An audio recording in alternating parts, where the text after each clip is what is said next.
¿Ya? Ya. ¿Cómo van? ¿Ya están estudiando para su examen teórico?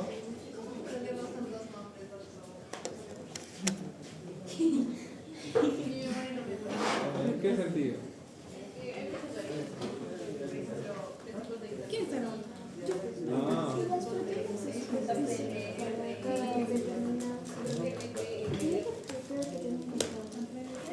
Ah, ¿verdad que no se la puse, no?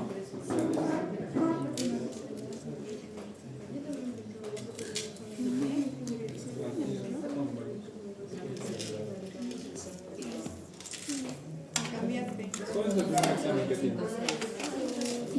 ¿Inicio?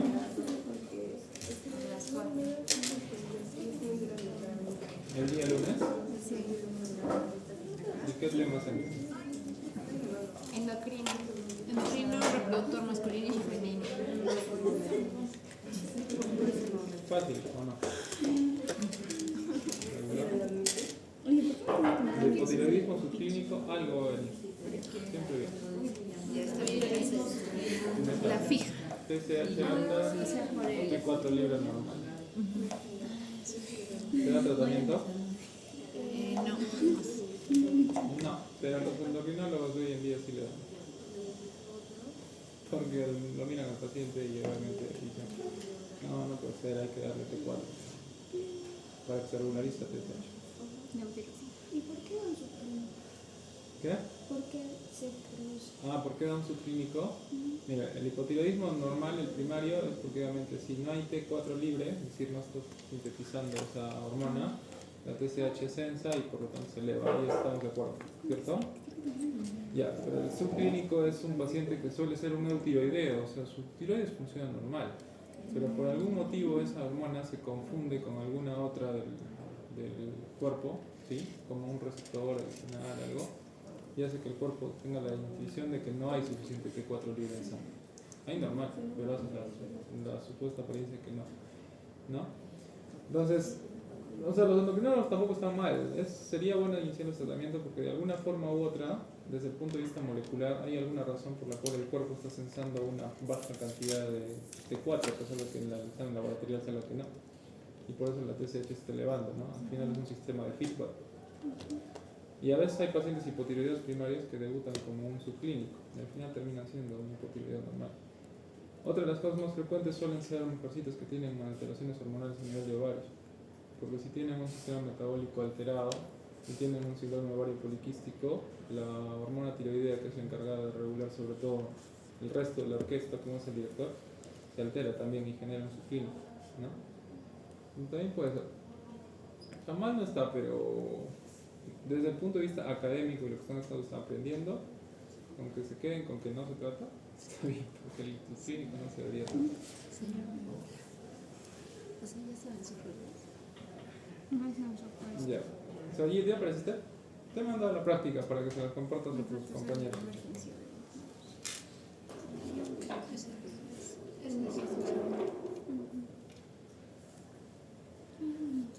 Otra que a veces sería fija es el síndrome de eutiroideo enfermo. ¿Eso lo han visto? ¿No han visto el síndrome de eutiroideo enfermo? Es un eutiroideo, como su nombre lo dice, o sea, tiene las hormonas tiroideas normales. ¿Sí? Tanto la T3 como la T4, sobre todo la T3. O sea, su T3 está normal. La T4 está bueno, puede estar normal o un poquito baja, ¿no? Pero lo que caracteriza es que esa TSH se eleva un poquito y la T3 suele estar baja o normal, ¿sí? Es un eutiroideo enfermo. Porque tiene clínica, obviamente, a eso me refiero. Tiene clínica de tiroides, pero sus hormonas, como están normales, la única diferencia es que la TSH está algo altita, o a veces la TSH está normal, pero la T3 está baja.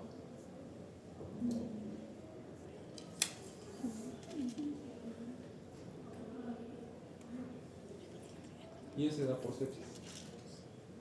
Así que tiene sepsis, hace síndrome de tiroideo enfermo.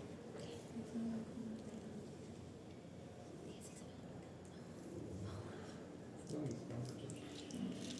Entonces, el tiroideo enfermo podría ser parecido al hipertiroideo subclínico, ¿o no? No, porque el hipertiroideo sí te va a dar sí o sí clínica. Así sea subclínico, te va a dar clínico, ¿no? Taquicardia, porque la hormona tiroidea sí la te da. Ya chicos, vamos a ver este de aquí.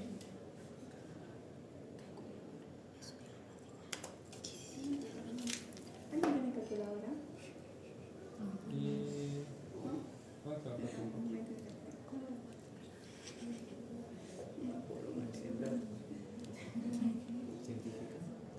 Para el examen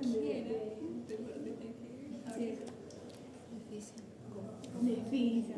Examen de física. ¿Llevas física práctica? Sí. Sí, pero pide calculadora. Soy más.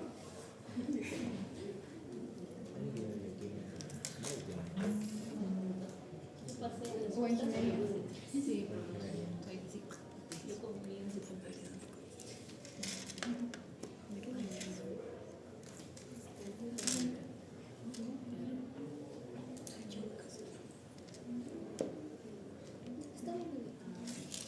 ¿Ya está grabando?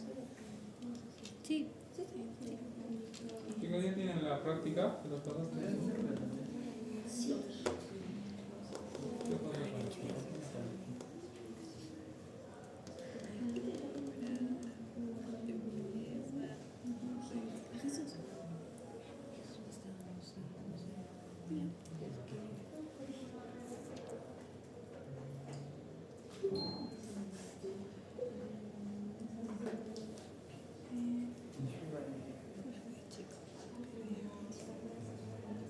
Estamos contigo,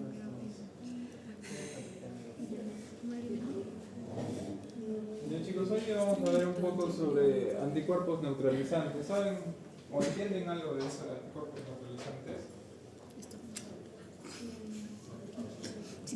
La pregunta más fácil, ¿dónde se forma un anticuerpo? ¿Cuál es la célula productora? Los linfocitos B. Los linfocitos B, ¿no? En específico la plasmática. Ya, y si hablas que es un anticuerpo neutralizante, ¿a qué le suena? ¿Qué neutraliza? ¿Que neutraliza? ¿Qué? A un patógeno.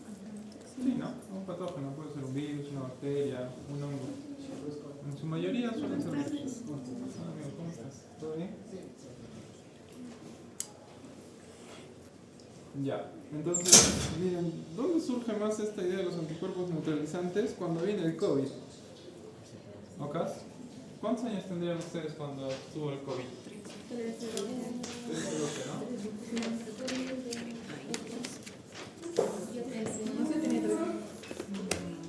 Yo tenía 14. Ya, entonces, No, tenía 13. 13. miren, les cuento más o menos la historia. En ese momento, cuando estaba el COVID, obviamente, como no teníamos tratamiento, no había tratamiento, era soporte básicamente, ¿no? Era un paciente que venía con saturación baja y, sí me entienden cuando les digo saturación baja, ¿no? Hipoxemia, ¿no? Y obviamente tú examinabas pulmón y sentías a veces estertores, a veces no. Y lo que reflejaba era la tomografía, ¿no? Veías una tomografía con un pulmón totalmente blanco, ¿no? A veces esa tomografía era sugestiva de COVID, pero al final y al cabo la única forma de saberlo era con una prueba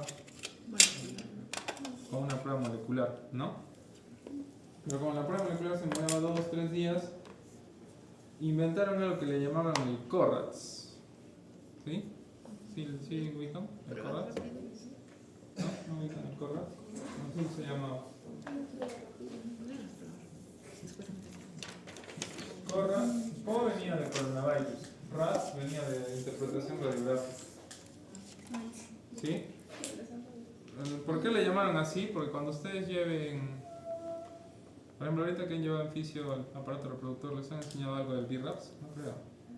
Ya bueno, cuando lleven gineco y vean la parte de mama, para ver tú las lesiones mamarias, es decir, si solo es un nódulo, si solo es un quiste, a nivel de una imagenología, o sea, una tomografía, crearon un sistema que se llamaba BRAPS. El BRAPS se permite definir desde la lesión 1 hasta la 6 si hay posibilidad de que sea benigno o canceroso, ¿no? Igual es sugestivo, ¿no? Porque la única forma es punzarlo, obtener una biopsia y ver si es que tiene células malignas o no. Pero igual con el BRAF puedes ser sugestivo. Si te sale un BRAF 6, es maligno. ¿Ok? Nos basado en ese mismo concepto crearon el CORRATS. Era una tomografía pero de pulmón. Y basado en los estadios del pulmón blanco o no que les digo, podías definir si es que era COVID simplemente con una tomografía, ¿no? Pero como le digo, igual era sugestivo. Podía ser que sí, podía ser que no. Y bueno, basado en eso también, en la forma de diagnóstico. Otros puntos que encontraron era, nos poníamos a pensar, ¿no? Había pacientes que estaban bien y desencadenaban COVID y les iba bien también con la enfermedad, o sea, hacían una gripe, otros hacían algo un poquito más complicado, más severo, pero al final terminaban saliendo y iban bien con la enfermedad. Como había otros que empezaban y debutaban con la enfermedad y a los 2 días ya estaban intubados en un ventilador, ¿no? Mecánico. Entonces una de las formas desde el punto de vista inmunológico era pensar, el sistema inmunológico de la persona 1 ha respondido de alguna forma al COVID y ha generado un sistema de defensa, incluso un sistema de memoria. Si es por memoria, sería una IG, G, ¿cierto? Un sistema de defensa, una respuesta inmune secundaria con IgG. Y en el primero, pues probablemente se produjeron como primera respuesta, ¿cuál es la primera inmunoglobulina que se genera? IgM. Exacto, se produjo una M, tal vez no contuvo la enfermedad, y luego se produjo una G, pero igual no podía contener la enfermedad. Entonces quiere decir que habían dos pacientes con anticuerpos, pero uno funcionaban y en otro no funcionaba, ¿sí? Entonces de ahí surgió la idea de los anticuerpos neutralizantes. Puede que este paciente que tiene COVID y que le ha ido mejor con la enfermedad haya generado un anticuerpo que haya neutralizado la enfermedad. En este caso, este sistema inmunológico del paciente que le está yendo mal, o sea, está intubado, no está funcionando sus anticuerpos. ¿Ok? La primera idea que surgió antes de los anticuerpos neutralizantes, pero basada en esta misma idea, era hacer plasmaféresis. ¿Saben qué es eso? Sondar el plasma y Ponerse al otro paciente, ¿cierto? Porque el plasma tiene anticuerpos. Entonces, si yo a un paciente que está convaleciente, o sea, que acaba de salir de la enfermedad, le retiro el plasma y de alguna forma lo puedo utilizar para otro paciente, pasarían los anticuerpos y deberían tener acción, ¿no? Entonces una forma de tratamiento era la plasmaféresis, con plasma de convaleciente, de paciente convaleciente. Pero después otras personas, obviamente sabidas en ciencia, dijeron, pero ¿por qué no lo probamos de forma in vitro? Es decir, en un laboratorio. Le sacamos al paciente que se curó sangre y buscamos las inmunoglobulinas, ¿no? Y las exponemos al virus. Si en teoría funciona, quiere decir que los anticuerpos de ese paciente que le fue bien con la enfermedad deberían destruir el virus en una plaquita, ¿no? Una placa de cultivo, como cualquiera, así como hacen micro. Y eso hicieron, de ahí surgió la idea del anticuerpo neutralizante, porque en su mayoría fueron estudios in vitro. ¿Ok? Obviamente la idea era que si funcionaba y lo encontraban, podías envasar el anticuerpo y colocárselo a un paciente y obviamente esa era la forma de tratamiento. Al final al cabo no funcionó tanto, pero eso es lo que vamos a ver ahora, ¿sí? Entonces, si miran la pizarra, leyendo solo el título, ¿qué entienden ustedes?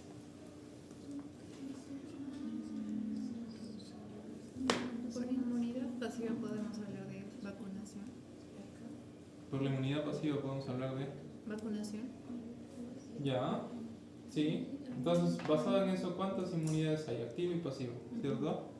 Ya, ¿cuál es la activa? Mejor dicho, las dos pueden ser activa natural y artificial, ¿no? La pasiva también puede ser natural y artificial. Empezamos por la activa. La activa natural, ¿cuál sería? Un ejemplo. El desarrollo normal, la respuesta de un organismo normal ante una enfermedad. Exacto. Pasando Entonces, todos yo, por los- ejemplo, en un examen yo les podría colocar paciente de 50 y pico años, tararán, que se expone a un virus, tararán, que luego de la enfermedad tal cual desencadena inmunoglobulinas G de memoria. ¿Sí? ¿Qué tipo de inmunidad corresponde? Es una inmunidad activa natural. Su mismo cuerpo ha sintetizado anticuerpos. Y una inmunidad activa artificial, una vacuna, ¿no? Igual, paciente de 53 años, tararán, que recibe la vacuna del neumococo con la finalidad de protegerse contra este microorganismo. ¿Qué tipo de inmunidad se aplicó? Inmunidad activa artificial. Pero en este caso tendría que ser atenuados los anticuerpos porque o sea, tiene que pasar por todos los estadios, creo, de la enfermedad para que sea activa. ¿O no? ¿Cómo funciona una vacuna de esas entonces? Es el anticuerpo lo que le colocas al paciente en la vacuna? ¿O qué es lo que le colocas al paciente en la vacuna? Sí, activas el antígeno. Exacto, o sea, le estás colocando un fragmento de antígeno o una porción baja del antígeno o una concentración baja de un antígeno, porque en este caso, por ejemplo, ¿no? El neumococo es literal que te colocan un neumococo, ¿sí? Solo con una concentración baja, ¿sí? Como para que tu sistema inmunológico reconozca al germen, a la bacteria, y reaccione y genere un sistema de defensa, ¿no? ¿Alguna vez han escuchado, ve al inmunólogo o al alergólogo? ¿No? ¿Nunca han escuchado a un niño que te dicen, no, este niño es bien alérgico a todo, que se vaya al alergólogo? Le hacen su examen. Le hacen su examen. Entonces, ese examen que dice Gabriela es el prick test, le llaman así el prick test. Exacto. Y le ponen distintas cosas, ¿no? Puede ser bien, ¿cómo se llama? El veneno de la abeja, puede ser el veneno de la araña, puede ser polvo, puede ser XXX, son como 20 cositas que te clavan ahí. Y te sale pues a qué puede ser alérgico. Lo único que hace un laboratorista en base a la indicación del médico inmunólogo es ver las cantidades adecuadas que le colocarían al paciente, ¿no? Suponte. Un ejemplo, ya no significa que sean las cantidades. Este pacientito vamos a empezar con un esquema de colocarle 0,01 miligramos por mililitro de veneno de abeja, ¿no? 0,05 miligramos por mililitro de, no sé, veneno de picadura de araña, ¿no? O mordedura de araña, mejor dicho, mordedura se dice, no es picadura. Y así, y todo lo envasan en un frasquito, ¿no? Y eso le clavan al paciente la primera semana. A la siguiente dosis, otra vez. La siguiente semana le suben un poco más la dosis, ya no es 0,05, es 0,1. Y así lo van inmunizando. Lo único que están haciendo es estimular el sistema inmunológico para que vaya generando respuestas, ¿no? Y sistema de memoria, para que ya no sea tan alérgico. ¿Ok? Entonces, eso sería un tipo igual de una inmunidad activa artificial. Pero por ejemplo esta, que te dice que es una inmunidad pasiva, lo único que te está diciendo es que puede ser natural y artificial, ¿no? ¿Natural? ¿Cuál sería? Pasiva natural. De la madre al bebé. Un anticuerpo que pase de la madre al bebé, ¿no? Por ejemplo, lo que les comentaba en el caso de las sofás, ¿sí? Bueno, mejor dicho, me voy a otro punto ya. La mamá tenía COVID, el bebito nace con anticuerpos IgG de la madre, que le ha pasado a través de la barrera fetoplacentaria y lo hace inmune al COVID solo las primeras semanas y los primeros meses. ¿Se entiende? Porque la IgG vino de la madre, no del bebito. ¿No? Esa es una inmunidad pasiva natural. ¿Y la inmunidad pasiva artificial? Es cuando pasas anticuerpos de alguien que ya tuvo la enfermedad, a alguien que la está pasando. Exacto. Sayid, ¿me puedes abrir? Gracias. Y entonces de eso trata esto, ¿no? De esto trata una inmunidad por anticuerpos neutralizantes. Eso era lo que se buscaba, estimular una inmunidad pasiva artificial. ¿Ok? Listo. Entonces, miren, lo que se va a hacer es in vitro. Cuando habla de PRNT, es un test de neutralización y reducción en placa. En esa placa obviamente van a haber células, ¿sí?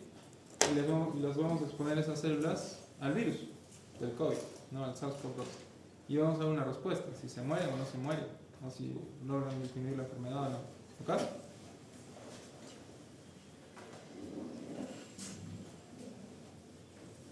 Entonces,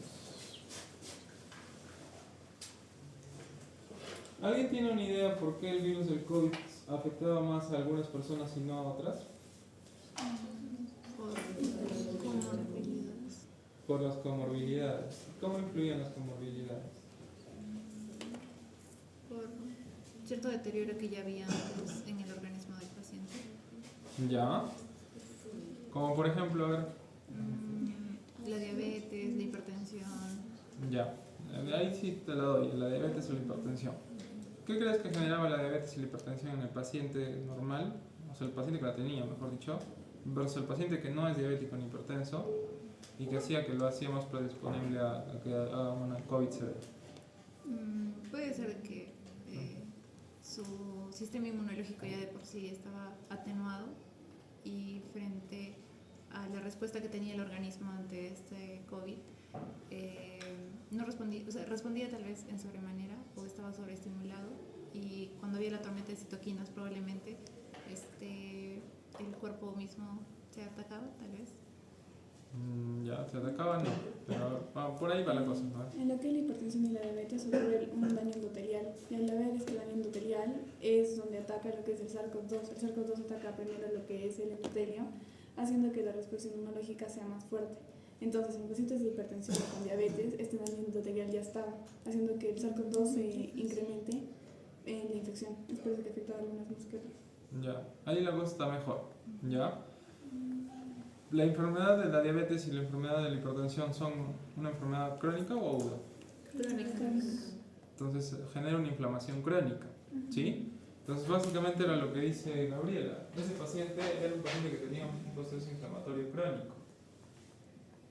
Entonces, por alguna forma su sistema inmunológico también estaba deprimido, ¿sí? Por esta inflamación crónica. Como dice Gabriela, el vaso sanguíneo se inflamaba, pero se inflamaba por algo, porque obviamente en estos puntos puede haber distintas cosas, ¿no? Receptores activados o no activados. Uno de esos era este receptor, ¿sí? ¿Qué significa AC? O seguro ustedes lo han visto así en física. La enzima convertidora de angiotensina. Exacto, la enzima convertida de la angiotensina. Y uno de los receptores del virus era la enzima convertida de la angiotensina 2. El receptor de la enzima convertida de la angiotensina 2. Entonces, cada vez que ese receptor estaba sobreexpresado, porque estaba sobreexpresado en un paciente diabético o hipertenso, cuando ingresaba el virus se encontraban más receptores donde unirse. En cambio, un paciente que, por ejemplo, es un paciente normal o era un paciente que hacía deporte de alta intensidad, él no expresa mucho estos receptores, por lo tanto el virus no tenía dónde pegarse. Entonces obviamente si había menos virus donde que pudiera activarse, menos enfermedad se ve. ¿Sí? Listo.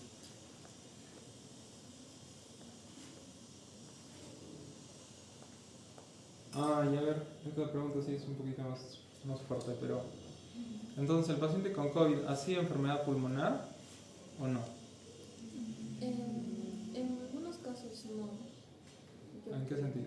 O sea, como por ejemplo en las enfermedades crónicas, como aumentan lo que es la respuesta inmune, pues por eso se da todo el caso, pues, pero a veces no desarrollan enfermedad pulmonar. Ya me Y durante el COVID, de hecho, varias personas no murieron de por sí por enfermedad pulmonar por COVID, ¿no? Simplemente le diagnosticaron así porque pues no había otra cosa y porque estaba en ese tiempo, pero muchas personas no murieron por eso como tal. Porque no susceptibles a infecciones y les dan. Ya, por ahí va la cosa. A ver. La pregunta para las dos. Camila, ¿verdad? Sí. Ya, Valesca, Camila. Tienes un paciente que tiene neumonía por neumococo, lo más común, una neumonía común, y una neumonía por COVID. Se supone que los dos tienen saturación baja, ¿sí? Porque los dos tienen un foco neumónico, los dos están en hipoxemia. O sea, les llega un paciente por emergencia que tiene una neumonía por neumococo en hipoxemia. Y les llega un paciente con neumonía por COVID con hipoxemia. ¿Cuál es la primera indicación desde ese punto de vista? Están en hipoxemia los dos. ¿Colocarles? Colocarles por una cánula vinasal, por una cánula de alto flujo, pero se lo colocabas. El paciente con neumonía a las 6 horas reacciona. Le colocas cosa con neumonía o con neumococo. Le colocabas el oxígeno y reaccionaba. O sea, empezaba no a mejorar porque necesita antibiótico, pero por lo menos saturaba mejor. ¿Sí? Y el paciente con COVID le ponías oxígeno y no subía. Entonces, el problema no era pulmonar en ambos. Entonces, ¿por qué este no reacciona y este sí?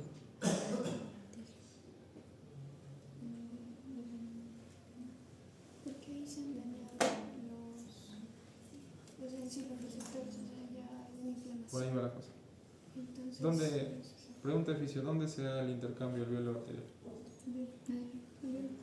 Los alveolos, ¿cierto? Entonces, ¿qué llega al alveolo?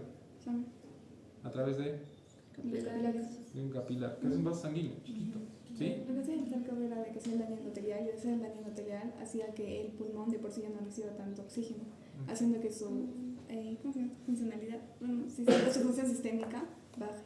Y es por eso que en algunos ya no servía el oxígeno, porque no era, ¿cómo decirlo?, complementario, o no subsanaba, no sé cómo se dice esa palabra. más o menos como lo dice Gabriel, el paciente no tiene un problema netamente de parénquima pulmonar, no es el pulmón el que está dañado como una neumonía por neumococo, es el intercambio de oxígeno que hay a través de los capilares, que estaban inflamados totalmente.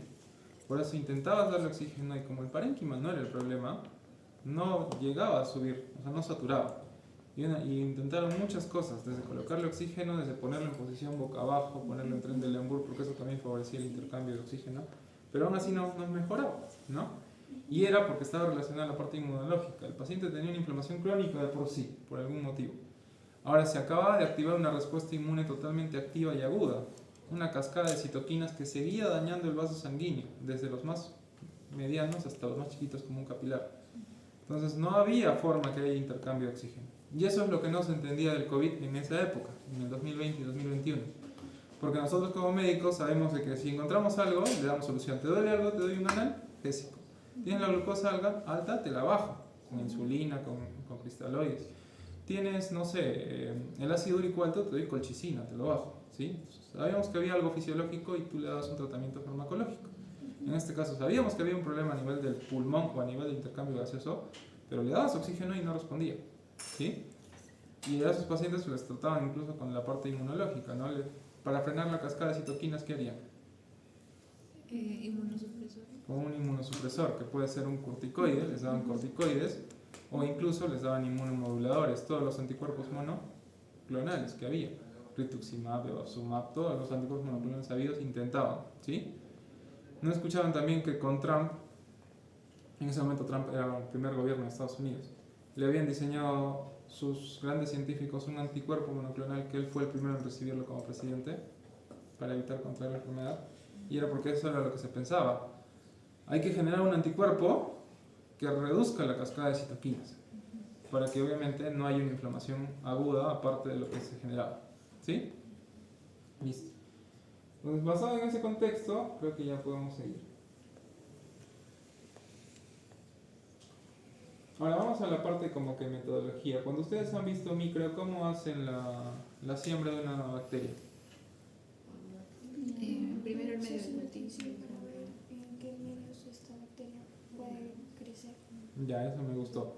Entonces, suponte, tú tienes... Imagínate que ahorita, Valesca, que tú estás trabajando en el laboratorio, ¿sí? Obviamente eres médico, pero ponte en el contexto que eres como yo, patólogo clínico, ¿sí? Y te traen una muestra de orina, ¿ok? Y el médico que te trae la muestra de orina te dice, doctorita, ¿sabe qué? Yo creo que este paciente tiene una infección urinaria, ¿ok? ¿Qué? No lo sé. ¿Me puede ayudar? Entonces, ¿qué es lo primero que harías? Un examen completo de orina. Tu examen completo de orina, ¿cierto? Vas a ver leucocitos, vas a ver si hay glóbulos rojos, si hay glóbulos blancos. Y por ahí me dices, doctora, ¿sabe qué? Hay bacteriuria, hay bacterias. ¿Y qué tipo de bacterias? No sé, ¿qué puedes encontrar en un microscopio? Bacilos, cocos, ese tipo de cosas, ¿cierto? Y a partir de lo que tienes, te orientas, ¿no? Digamos, si tengo bacilos, ok, puede ser un bacilo de E. coli, podría ser. Si tengo cocos, tal vez un estrepto, puede ser un estafilo, puede ser un diplococo, qué sé yo. Bueno, eso también lo verías, ¿cierto? Y de acuerdo a eso, tú haces, primero, siembras un poco de la muestra de orina en un agar no selectivo, ¿cierto? Porque no sé qué va a crecer, pero va a crecer algo. Y luego, cuando ya tengas algo tipificado, puedes utilizar un agar selectivo. Suponte, si es que es una probable E. coli, ¿qué agar usarías? McConkey. ¿O? ¿Ese no me has enseñado? MB. ¿Sí? Azul de metileno también se utiliza. Si tiene, no sé, a ver, Neisseria, ¿qué agar usa? Chocolate. O un específico para Neisseria. ¿Qué es? Taller Martin. Taller Martin, ¿cierto? Entonces, más o menos se orientan. Siempre utilizan un agar no selectivo y luego, cuando ya tienen idea, un agar selectivo. ¿Sí? Okay. En el cultivo de células es algo parecido. No vamos a tener una placa tal cual donde vamos a colocar un agar, pero va a ser una placa donde vamos a colocar las condiciones de vida de una célula. Imagínense. Una célula primero necesita alimento. Puede ser glucosa, fructosa, ese tipo de carbohidratos. ¿Sí? Entonces, en esa plaquita vamos a colocarle carbohidratos para que puedan vivir. Vamos a colocarle oxígeno para que respiren las células. Vamos a colocarle CO2. ¿Sí? Y generalmente ese medio de cultivo, bueno, mal llamado medio de cultivo, ese medio de sobrevivencia de las células, es el suero fetal bovino, que cuando lo estén leyendo el artículo van a ver que dice ahí, suero fetal bovino, ¿sí? Entonces un suerito que lo colocamos y encima coloco mis inóculos de células y después mis inóculos de virus, ¿sí? Y obviamente voy a ver la respuesta. Entonces, ¿se entiende? Si lo quiero dibujar sería algo así. Imagínense una placa grande con muchos pocillos.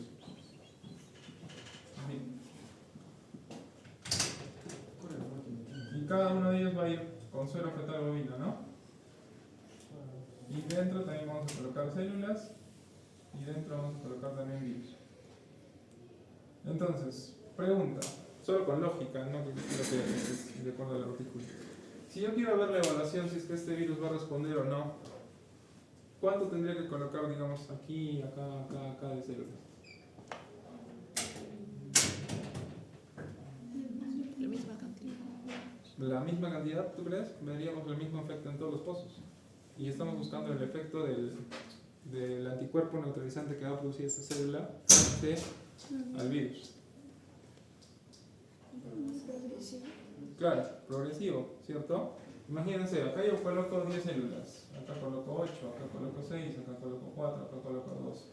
Solo como una hipótesis, ¿en cuál pensarían ustedes que va a dar mayor información de neutralización? El que tiene más células, ¿cierto? Entonces, generalmente cuando investigamos este tipo de experimentos hacemos de esa manera, en escalado, ¿sí? Por eso... mira, ahí lo ha dibujado su docente. Esto tiene un nombre, ¿saben? Esto de usar un tubo, pasar a otro tubo, pasar a otro tubo, pasar a otro tubo, otro tubo. Imaginemos, ¿no? Acá había 10 mililitros. 5 mililitros son de células y 5 mililitros es el medio, el suero fetal. Y esto está a una concentración de 2x. ¿Qué hago para que pase a x? Para que este siguiente sea x. Solo le pongo la mitad. Lo diluyo, ¿cierto? Acá colocaría igual 5 mililitros de suero fetal bovino, pero de acá obviamente voy a sacar una alícuota, ¿sí? Probablemente la mitad. Y al pasarlo acá a la mitad, esto va a ser x, ¿sí? Y si quiero pasarlo esto a 0,5x, lo mismo, ¿no? Coloco 5 mililitros de suero fetal bovino, saco la mitad y lo paso acá. Y ya está en 0,5x, ¿sí? Igual acá, si voy bajando va a ser 0,25, va a ser 125, ¿no? Entonces se entiende. Eso es una dilución seriada. Y lo mismo pues lo haría acá, ¿no? Empezaría de una concentración total y voy bajando. ¿Sí? Listo. Entonces este trabajo trata de lo mismo. Empezamos viendo rápidamente esto, ¿ya? Porque, bueno, esto no es el medio del asunto, pero por lo menos para que lo entiendan. Primero, todo trabajo pasa por el comité de ética, ¿ya? Siempre, eso métanselo en la cabeza. Cuando hagan su tesis, todo pasa por el comité de ética. Doctor, que quiero investigar los datos del paciente que está en una historia clínica, pasas por el comité de ética, porque no son tus datos, le pertenecen a alguien. Si bien no está el paciente, pero le pertenecen a alguien. Doctor, que quiero hacer una evaluación a un grupo de personas, no sé, transportistas, a ver si es que pueden tener neumoconiosis. Ya, pero entonces le vas a sacar una muestra a todos ellos, ¿sí? Pasa por el comité de ética. Pregunta, este estudio, ¿solo son células versus virus? ¿Quién se ve afectado? Las células. Las células, puede ser, si las compras en un laboratorio, o las produjeron sintéticamente, ¿dónde está el comité de ética? El propio laboratorio. Más allá de eso, porque recuerda que si bien, como tú dices, estas células puedes haber obtenido de forma laboratorial, o tal vez de un paciente, o tal vez de un animalito, al final y al cabo le pertenecen a un ser vivo. Entonces sí o sí teníamos que pasar por el comité de ética. ¿Ok?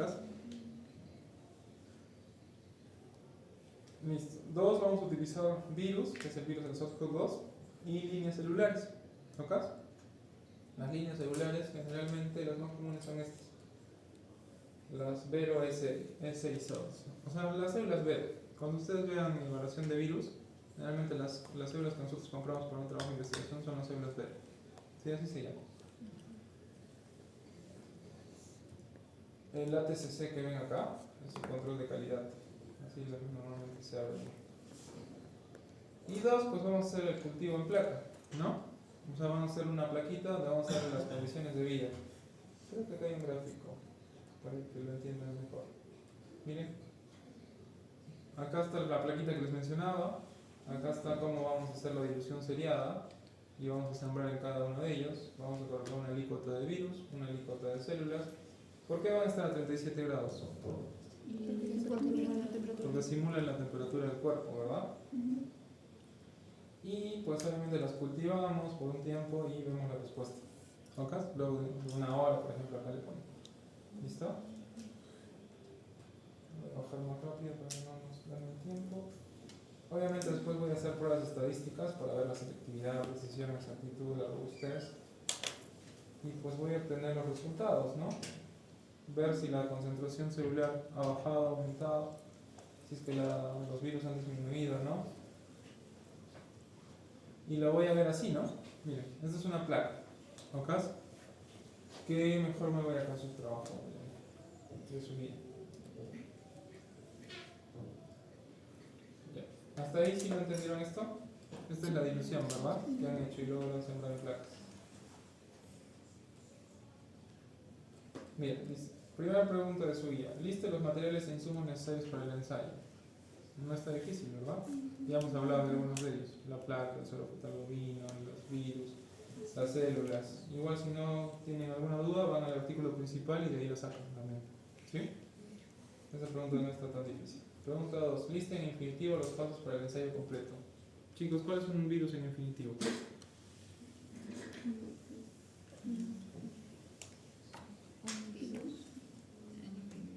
Un virus, un verbo. ¿Cuál es un verbo en infinitivo? Mirar, cantar. Esos, ¿no? Los que terminan en ar, er, ir. ¿Sí? Or, ur. ¿Sí? Por lo tanto, lo que le está pidiendo allí es escribir la receta de lo que va a ser ese trabajo de investigación. Por darles un ejemplo, ¿no? Cuando ustedes están preparando algo en la cocina, ¿no? Les dice vertir el azúcar, colocar la pimienta, ¿sí? En la parte laboratorial es lo mismo, ¿no? Sacar la placa del paquete, vertir tanto contenido de suero en cada pocillo, ¿sí? Poner tanto contenido de virus en tal manera. Eso es lo que tienen que hacer. O sea, listar los pasos, pero en verbo en infinitivo. ¿Ok? Listo. Ahora sí vamos a la fórmula. Pregunta 3. Dice, realiza el cálculo de... ¿Saben qué es PFU? Unidad formadora de... ¿Te acuerdas de esta? ¿De qué hablamos? CFU es célula formadora. Unidad formadora de color. ¿Sí? No es el de... Ese no es. El PFU está en inglés, solo que es unidad formadora en placa. Lo que va a ser en placa. ¿Sí? Entonces vamos a ver las unidades formadoras en placa por mililitro. ¿Sí? Presentada a continuación conociendo la fórmula del cálculo de PFU por mililitro. La fórmula es esta, ¿no? El número de placas por el factor de dilución por el volumen agregado a la placa. ¿Ok? Entonces, veamos si tenemos todos los datos como para poder hacer esta pregunta. ¿Tenemos el número de placas? Sí. Sí, ¿no? Miren, acá está el primer pocillito y cada uno de estos puntos blancos es una placa donde supuestamente, si acá colocamos virus y células, donde sea blanco quiere decir que el anticuerpo neutralizante sí funcionó, porque obviamente he eliminado ese punto, ¿no? ¿Cuántas placas hay aquí? 17, ¿verdad? Voy a... Ya está todo acá, pero vamos a hacerlo nuevamente, ¿ya? ¿Cuántas placas hay? 17. ¿Cuál es el factor de dilución que hay? 10 A la M menos 8, ¿cierto? ¿Y el volumen? 0,1 mililitro. 0,1 mililitros, ¿cierto? Traducido, ¿cuántos hay? Esto es como 1 a la 10, ¿sí? Por 10 a la menos 7, ¿sí? O si quieren expresarlo de otra forma, ¿cómo sería? 1,7 por 10 a la Menos 6. ¿Sí? Solo que recuerden que esto es un factor de dilución. ¿Ok? O sea, si bien esto está en una concentración baja, el volumen real no puede ser en negativo. ¿Sí? Tiene que ser en positivo. Entonces, por lo tanto, si bien esta 10 a la menos 8, esto en realidad es así. ¿Sí? Positivo. ¿Sí me deja entender? Porque si estabas con un factor de dilución, suponte de 1 en 10, realmente el volumen inicial, suponte era 10, pero lo has bajado hasta 1 en 10. ¿Sí? ¿Me deja entender? Ya.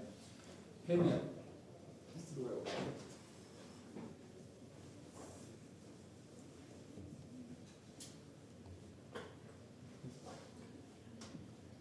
Sí, sí, sí. Ah, no, pero si esto es más, si esto es positivo y sube el 10, ¿cuánto sería? 10 a la 9. Sí. ¿Sí? Y esto 10 a la 10. ¿Sí? ¿Se entendió? Esto era positivo, 10 a la 8 sube, 10 a la 9. Le estoy bajando 1,7 por 10 a la 10. Ya. ¿Por qué es positivo?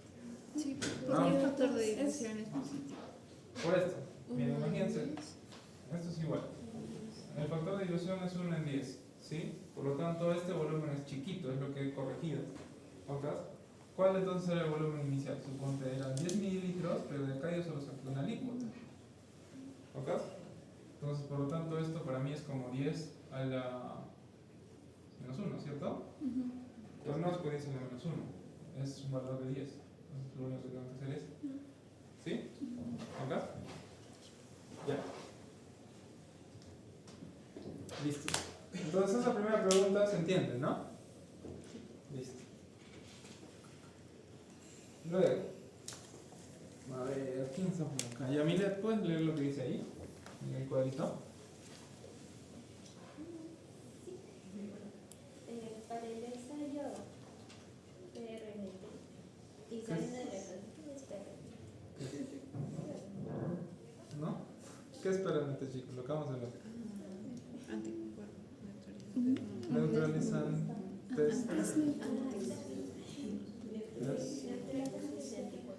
Placas de reducción con anticuerpos neutralizantes. Los tres neutralizantes. Ya, sigue. Y sabiendo la concentración del stock viral, se procede a mezclar una concentración conocida y constante de virus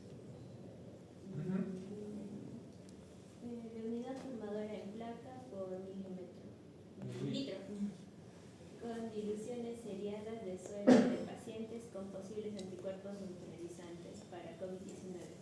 Se realiza la infección al cultivo celular, la fijación y la tinción de la misma forma que en la determinación del título viral. Seguidamente se realiza el conteo y se determina el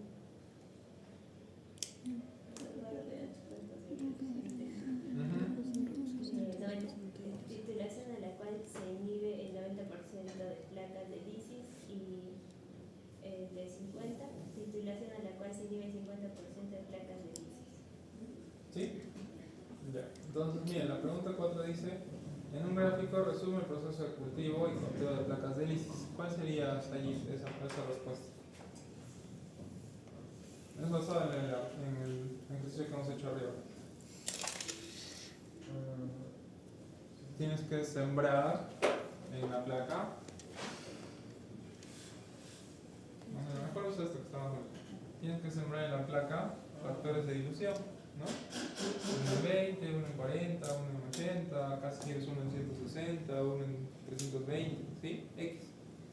Aquí obviamente estás colocando concentraciones menores mientras van aumentando, ¿no? Que va a ser tanto de células, que es lo que está disminuyendo, versus una cantidad estándar de virus en la carga viral. ¿Sí?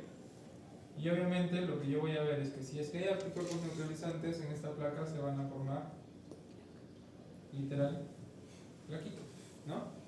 Supuestamente si es que yo supongo que aquí hay más concentración, aquí deberían haber menos placas, ¿no? Supongo que quedaron 5.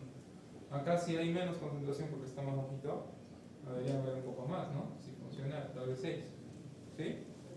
Y acá obviamente si está más bajito, tal vez queden más placas. ¿Ok? ¿Sí? ¿Me dejan entender? Obviamente suponiendo que todos estos son las células de un mismo paciente, ¿no?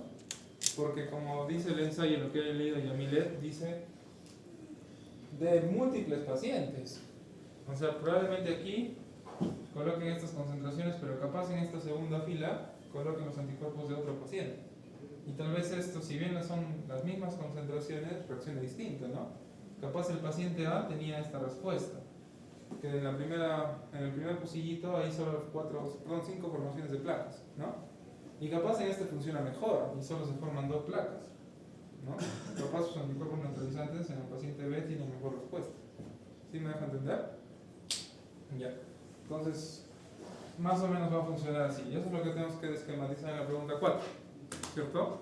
Eso es lo que están haciendo en el trabajo. Buscarle la respuesta de los anticuerpos neutralizantes en cada pocillito. ¿Se entiende? ¿O hay alguna duda hasta ahí? ¿Lo entiendes, Claudia, o no? ¿Sí? Luego, dice, calcule el PRNT90 y el PRNT50 teórico en función de un stock viral. Calculado anteriormente, se sabe que se usó 0,1 mililitros para la infección de las placas de cultivo. Voy a borrarlo de allá, ¿ya?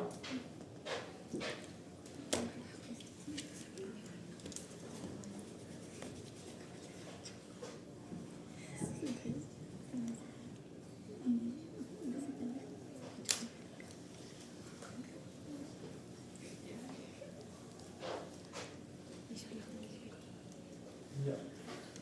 ¿Cuál es mi stock viral, chicos? Ya lo calculé. Es este, ¿cierto?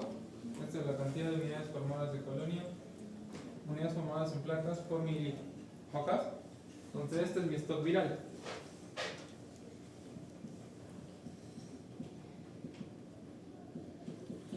.7 por 10 a la 10. ¿Ok? Por mililitro por PFU. ¿Sí? A partir de eso yo partí. ¿Ok? ¿Por qué? Porque lo utilicé en la primera pregunta. ¿Se acuerdan? En la pregunta número 3. De ahí lo calculé. ¿Sí? Pero, dime. ¿Sí? Sí, sí. Ya. Lo que me está diciendo la pregunta número 5 es, dice, calcula el PRNT90 y el PRNT50 teórico en función de la concentración del stock viral. ¿Sí? El stock viral ya lo tengo. Pero luego me dice algo adicional, dice, calculado anteriormente se sabe que ahora vamos a utilizar nuevamente un volumen de 0,1 mililitros para sembrar en todas las placas. ¿Ok? Entonces, si me está dando de que hay un volumen, realmente el stock yo lo debo expresar en PFU, no solo en concentración de PFU por mililitro. Por lo tanto, yo lo tengo que multiplicar por 0,1 mililitros, que es el nuevo volumen que vamos a utilizar. ¿Sí? ¿Se entiende? ¿Sí? ¿Y esto cuánto saldría? ¿Por 10 a la? 9. ¿Sí? PFU. Entonces, a partir de allí ya estamos sabiendo el stock teórico. ¿Ok? Ahora vamos a calcular los otros dos datos que nos pide. El PRNT90 y el PRNT50.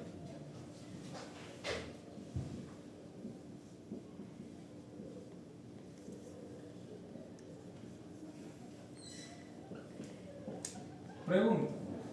¿Qué decía Yamilet que era el PRNT90? 90%. ¿En lo que leíste?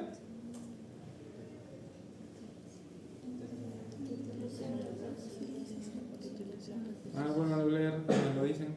¿Qué decía? 90% hay una inhibición del 90% de las placas de lisis. Ya, hay una inhibición del 90% de las placas de lisis, lo que significa que ¿cuántas quedarían vivas? 10%. Y cuando hablamos de PRNT50, 50%, ¿cierto? Sí. Ya. Entonces, sí, cierto. Ya. Yo sé que tengo esta cantidad en el inicio, ¿cierto? Porque ya hemos calculado el teórico. 1,7 por 10 a la 9. Se supone que lo voy a utilizar en ambos lados. Lo que yo tengo que calcular aquí en este extremo, como resultado, es la cantidad de este stock viral que me va a quedar. ¿Sí? Si mata el 90%, ¿por cuánto tengo que multiplicarlo para que me dé lo que resta? Por 10%. Por 0,1. Por 0,1, ¿cierto? Porque yo quiero ver el 10% que quedó vivo. ¿Sí? Entonces multiplicamos por 0,1. ¿Y por cuánto tendría que multiplicarlo aquí? Por 0,5, ¿sí? Que es el 50%. ¿Cuánto sale eso? 17 por 10 a la 8. ¿Sí? 1,7 por 10 a la 8. ¿Y acá? No, no es 1,7. 3,3. Es más, 5, 8,5. 8,5, ¿no? Por 10 a la 8. Ya. Entonces, ¿qué entienden con esos dos valores? Número de placas son las que hacer las ¿Qué? placas. A ver, una. ¿Qué entienden? ¿No? ¿Alguien? ¿Chicos? Sayid, ¿qué entiendes con los valores? O sea, traducido al español. Por ejemplo, ese es el resultado de tu trabajo de investigación, Sayid. Ahora quiero que me hagas la discusión. Dime qué miércoles hice. Con esos números.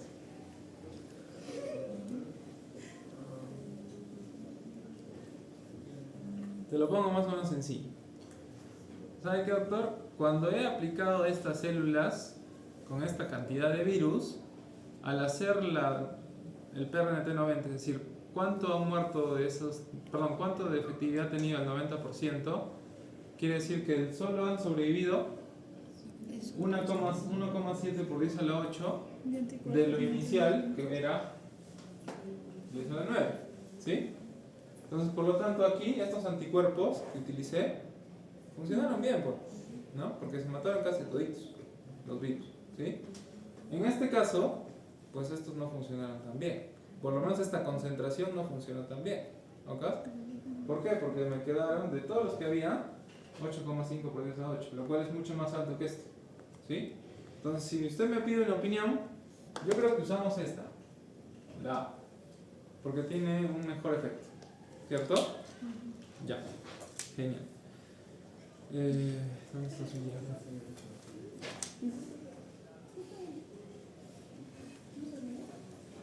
Caso, no, pero me falta que lo entiendan desde otro punto de vista. Ya, esa es la forma. Esa es la forma más metódica posible que podemos decir. Ya, es decir, por ejemplo, si ahorita yo me voy con un biólogo, con un biotecnólogo, con un químico, él me va a expresar los resultados así, ¿cierto? Pero imagínense que nosotros lo queremos hacer más sencillo, ¿qué harían?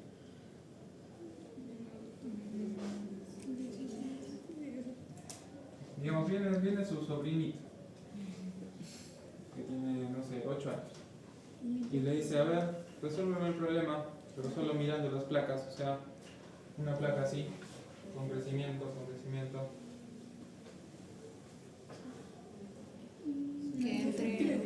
Que entre más colonias quedan vivas, hay una menor efectividad. Exacto, del ¿cierto? medicamento. Entonces, por lo tanto, esto quiere decir que él lo podría responder simplemente así, ¿no? Imagínate, así y así. Te va a decir, ¿sabes qué, tía? Este pues no funciona. Porque hay más placas vivas, ¿sí? Acá sí funciona, ¿cierto? Ya. Pero entonces, traducido al español, yo puedo hacer algo más sencillo. ¿Cuántas placas había? 17 al inicio, ¿cierto? Y ya pues, tía, mira. Si tú quieres saber que ha muerto el 10%, multiplícalo por 0,1 o por 10%, ¿cierto? Y acá, a ese 17, multiplícalo por 50. ¿Sí o no? ¿Cuánto sale?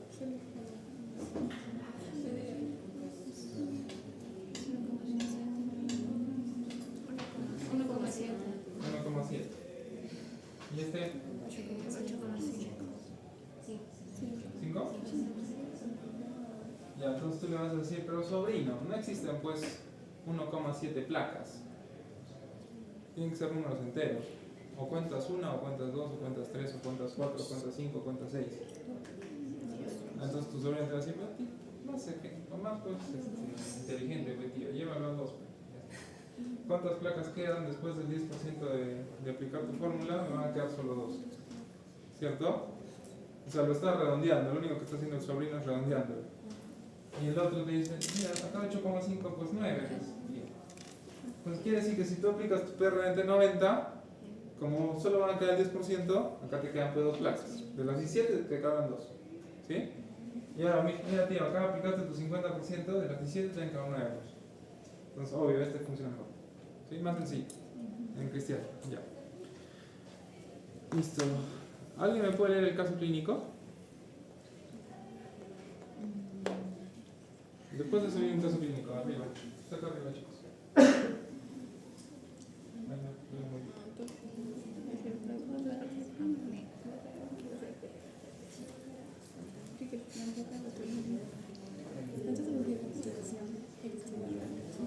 ¿Ya alguien lo puede leer? Ya. Camila. Dice, se tiene el siguiente caso clínico. Un varón de 56 años llega a emergencias por falta de aire y debilidad. El diagnóstico molecular muestra una infección de COVID-19. Tiene una saturación de oxígeno del 72%, por lo que se procede a la intubación del paciente. El estudio de su historial médico muestra tratamiento para diabetes tipo 2 e hipertensión controlada. El pronóstico para la superación de la enfermedad es reservado, por lo que el doctor de cabecera solicita un análisis de anticuerpos neutralizantes para un familiar que asegura ha sido vacunado hace 3 meses y que sabe que el uso de anticuerpos neutralizantes podría mejorar los síntomas del paciente. No, está bien, ahí acaba, ¿no? Hay 2 puntitos. Ya, pero primero el caso antes de seguir. Entonces, Leslie. ¿Está Leslie? No. No hay Leslie. Ya, pero sí hay Ruth. Ya, Ruth. Entonces, ¿qué es lo que quiere hacer el médico? ¿Por qué le pide los anticuerpos neutralizantes? Para verificar si este tiene una acción contra el COVID. Porque su tío, vecino, amigo, su familiar, el que sea, probablemente si es que tiene anticuerpos neutralizantes, yo podría ponérselos al paciente, ¿no? A ver si responde, ¿no? Ya, pero ahora, analizando el caso y pensando como médicos, tenemos un paciente que está mal, que ingresa por emergencia, saturando bajo, ¿sí? ¿Qué es lo primero que ustedes pensarían? Solo basado en esos 3 datos. Ingresa por la emergencia, viene saturando bajo y está mal. ¿Qué problema tiene? Respiración. O... Tú lo dijiste. Cardíaco, pues. Son las 2 únicas formas por las cuales el paciente está saturando bajo. O es un problema pulmonar, tal cual, o tiene un problema cardíaco, ¿no? Puede tener insuficiencia cardíaca, algo que no esté oxigenando bien, ¿cierto? Entonces, como médico, tú ya sabes 2 cosas. Está entrando por la emergencia, lo mira saturando bajo porque ustedes mismos como internos le pusieron el saturómetro al dedito, y lo primero que viene el residente y le dice, ¿qué tiene? Y se le dice, no sé, pero de que tiene algo en el corazón o en el pulmón, tiene. ¿Sí? Porque por lo menos son los datos que tiene, ¿no? Luego dice 2. Bueno, por lo menos hoy les dice que ha salido positivo para COVID, ¿no? Por una prueba molecular. Pero imagínense que no tuvieran eso. ¿Qué es lo siguiente que le dirían al residente que está a cargo de ustedes? Antecedentes. Buscar antecedentes, ¿ya? Las comorbilidades. Comorbilidades, ahí tienes una, ¿no? Es diabetes. Diabetes y hipertensión controlada. Sí. ¿Los 2? Sí. Ya, diabetes e hipertensión controlada. Entonces, eso excluye la posibilidad de que sea algo cardíaco, pues, porque si es que tu hipertensión está controlada, no está en insuficiencia cardíaca. Entonces no te queda de otra más que es algo pulmonar, ¿sí? Y como dijo Gabriela, antecedentes y epidemia, ¿no? A ver, ¿qué es lo más común que debería venirme pulmonar con un paciente hiposaturando en el Perú? 2 cosas. ¿Qué? No, el COVID. O sea, el COVID sí, pero no es, por ejemplo, ahorita no estamos en época endémica de COVID, ¿no? O sea, si ahorita te viene un paciente por emergencia y no estás en época pandémica, ya no podrías decir COVID. ¿Qué sería lo más común que podría entrar por las emergencias hiposaturando? Neumonía. O es una neumonía o es un paciente con tuberculosis, ¿no? Porque estamos en el Perú. Entonces, si es un paciente con neumonía, ok, ya tienen el primer diagnóstico. Van a hacer su historia clínica porque bien va a venir el residente. ¿Sabes qué? Este paciente necesita ritmo en piso, así que sube con historia. Como ustedes son el interno, ya pues hacen su historia, antecedentes, historia clínica, todo lo que ha dicho Gabriela. Y cuando llegan a la parte de impresión diagnóstica, porque eso va en la historia, ¿verdad? Ustedes van a poner 1, como han hecho semio, síndrome respiratorio agudo. 2 puntos. descartar, neumonía. ¿Cierto? Porque todo empieza por un síndrome. Síndrome respiratorio agudo, descartar, neumonía. ¿Sí? Pero no tose, ¿no? ¿Qué? Si no tose, ya no. Ah, pero hay neumónicos que no tosen. ¿Qué? Hay neumónicos que no tosen. ¿Por qué crees? Pero si fuera tuberculoso tosería. Bueno, si fuera tuberculosis te la puedo dar, que puede ser que tose. Pero imagínate que es neumonía. ¿Por qué no está tosiendo? Porque su capacidad pulmonar no se lo permite. ¿Cuál es la primera defensa de tu sistema inmune innato? Epitelio. O sea, la tos es un sistema de defensa. Ujú. Si ya está en neumonía es porque su infección respiratoria progresó de desde algún punto y ese paciente ya no tose. Al inicio tal vez sí, pero ya no. ¿Sí? Listo. Ahora sí vamos a la pregunta número 1.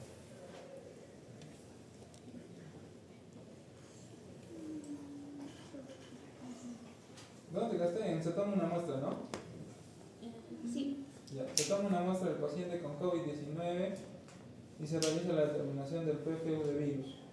Se encuentra un total de 25 placas, no placas de lisis en la dilución sería de 10 a la E a la menos 6.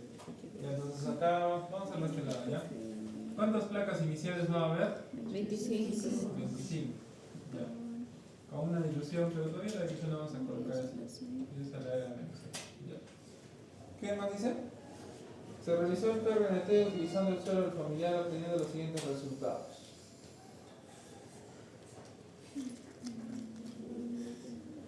Acá dibujan, a lo mejor es de frente con el dibujo de arriba. Ya, solo utilizando esto, este de acá abajo, ¿cómo harían ese resultado? ¿Cómo lo aplicarían? Si te dice calcula el PRNT. 25 por, no sé, porque no me dice si es 90 o 50 o 10 o 60, no sé. Pero lo que sí me dice es cuántas placas han quedado. A ver, mira el dibujo. En 1 en 20 dice que quedaron 3 placas, ¿cierto? Por lo tanto quiere decir que si partiste de 25 lo multiplicas por algo para que solo tenga 3. ¿Sí? ¿Acá? ¿Se entendió ahí, chicos? ¿Sí? ¿Todos? Ya. Y en la segunda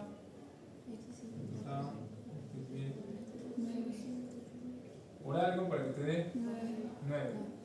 ¿9? Ya, y en la última, ¿cuántos quedan? 21. Ya, 21. Ok. Entonces, a ver, solo hagan la división 25 entre 3, 25 entre 9, 25 entre 21. ¿Cómo sale?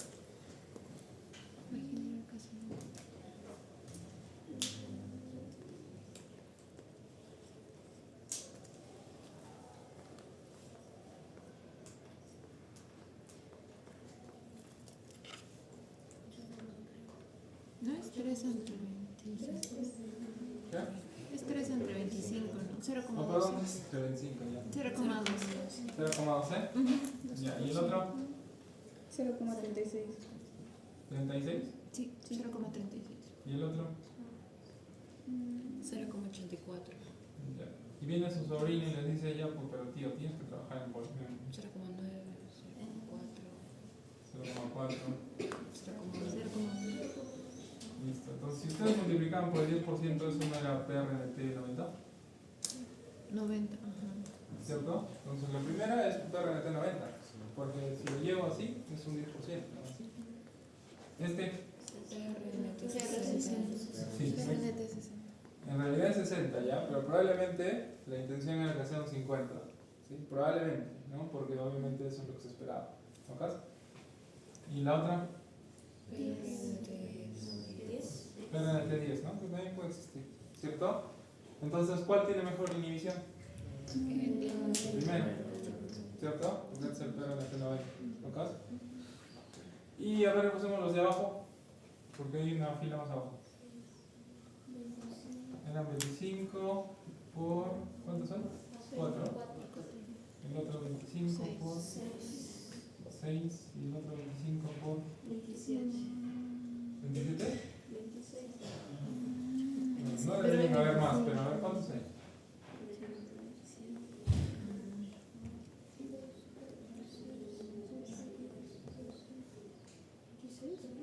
¿Hay 26? Si hay 26 no hay problema, pero en teoría no debería haber más, ¿cierto? Porque no creo que se estén multiplicando los virus, aunque podría ser, ¿ah? Bueno, podría ser, ¿ah? Si es que no funciona ninguno de esos anticuerpos neutralizantes, el virus tiene condiciones de vida, se puede multiplicar, ¿no? Y a ver, ¿y cuánto sale? 0,16, que es como un 10%. ¿Sí? Ya, podría ser 20, ¿no? Pero imagino que es un PRNT90. ¿Y el de abajo? 0,24. ¿24? Sí. Ya, como un PRNT70. ¿Sí? 80, ¿no? Sí. ¿Y el otro? 1,08. 1,08. En teoría pues está mal, ¿no? Porque este no es PRNT, este ya se invierte la cosa. ¿Ok? ¿Sí? Entonces, basado en eso, pues yo debo entender de que los anticuerpos neutralizantes que se utilizaron en este primer ensayo acá arriba, en esos primeros pocillos funcionan, ¿no? Porque de alguna forma han disminuido. Pero acá sí estamos verdes, ¿no? No, casi no he hecho nada. ¿Sí? Salvo este, podríamos decir. ¿Ok? Listo. Y entonces, pues así calculamos el PRNT de la pregunta número 1. ¿Sí? ¿Ok? Luego vamos a la pregunta número 2. Dice: considerando que por investigaciones realizadas se requiere de una titulación mínima del PRNT90 de 1 en 20 y el PRNT50 de 1 en 80, para ser utilizada en inmunización pasiva de pacientes afectados, determina: ¿es posible utilizar el suero del paciente para el tratamiento del paciente? ¿Del suero del familiar para el tratamiento del paciente? ¿Sí? ¿No? A ver, ¿quién dice sí? Levante la mano. Solo de acuerdo a lo que hemos visto ahora. ¿Y quién dice que no? Uno. Y los demás no salen a opinar. No, en ninguna de las anteriores. No vamos a matarla ahí. Pero acá no hay eso, porque acá es o sí o sí no. Listo. Bueno, primero lo único que tenemos que saber es de que si el PRNT90 está en 1 en 20, el gráfico de arriba nos ayuda. Porque los dos que están en la división de 1 en 20 están en PRNT90. ¿Sí? Entonces, basado en eso, hasta ahorita les doy el pase a todos los que dijeron que sí. Porque funciona. ¿Sí? Ya. Pero ahora vamos a la segunda parte. Dice que si lo pruebo en PRNT50, en lo cual debería ser una dilución más de 1,80, también debería haber efecto, ¿cierto? Pero miren el dibujito de arriba. Nuestro PRNT50, que nos ha salido aproximadamente, digamos este de aquí, está en 1 en 40, no está en 1 en 80. ¿Sí? Ahora miren el dibujo. En 1 en 40, ¿cierto? En 1 en 80, ¿cuánto más o menos daba de PRNT? 10 y este es el que salió mal, ¿cierto?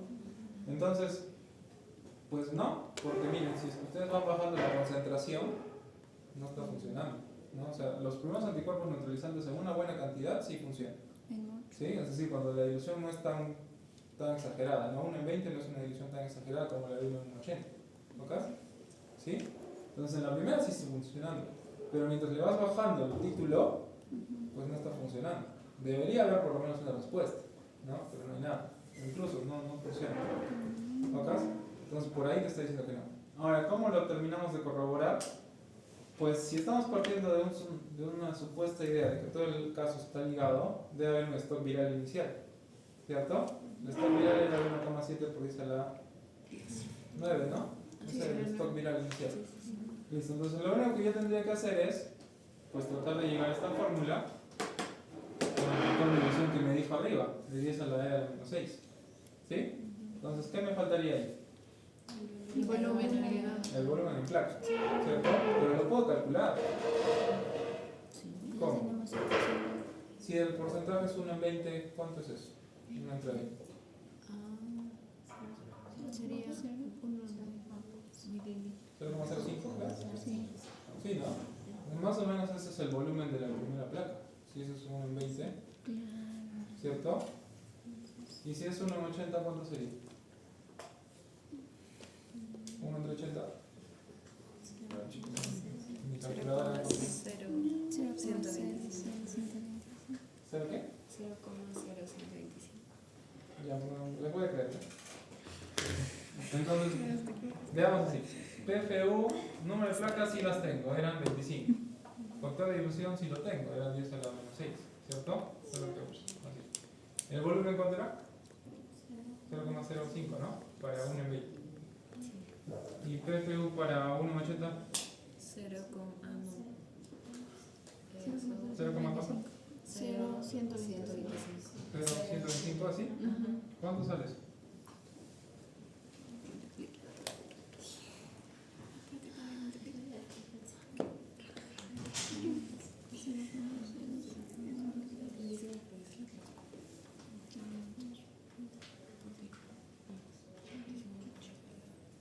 No es tan fundamental, que ahora usamos ustedes. 500, sí, 500, ¿no? ¿Qué? 5 por 10 a la 8. 5 por 10 a la 8. ¿Y el otro?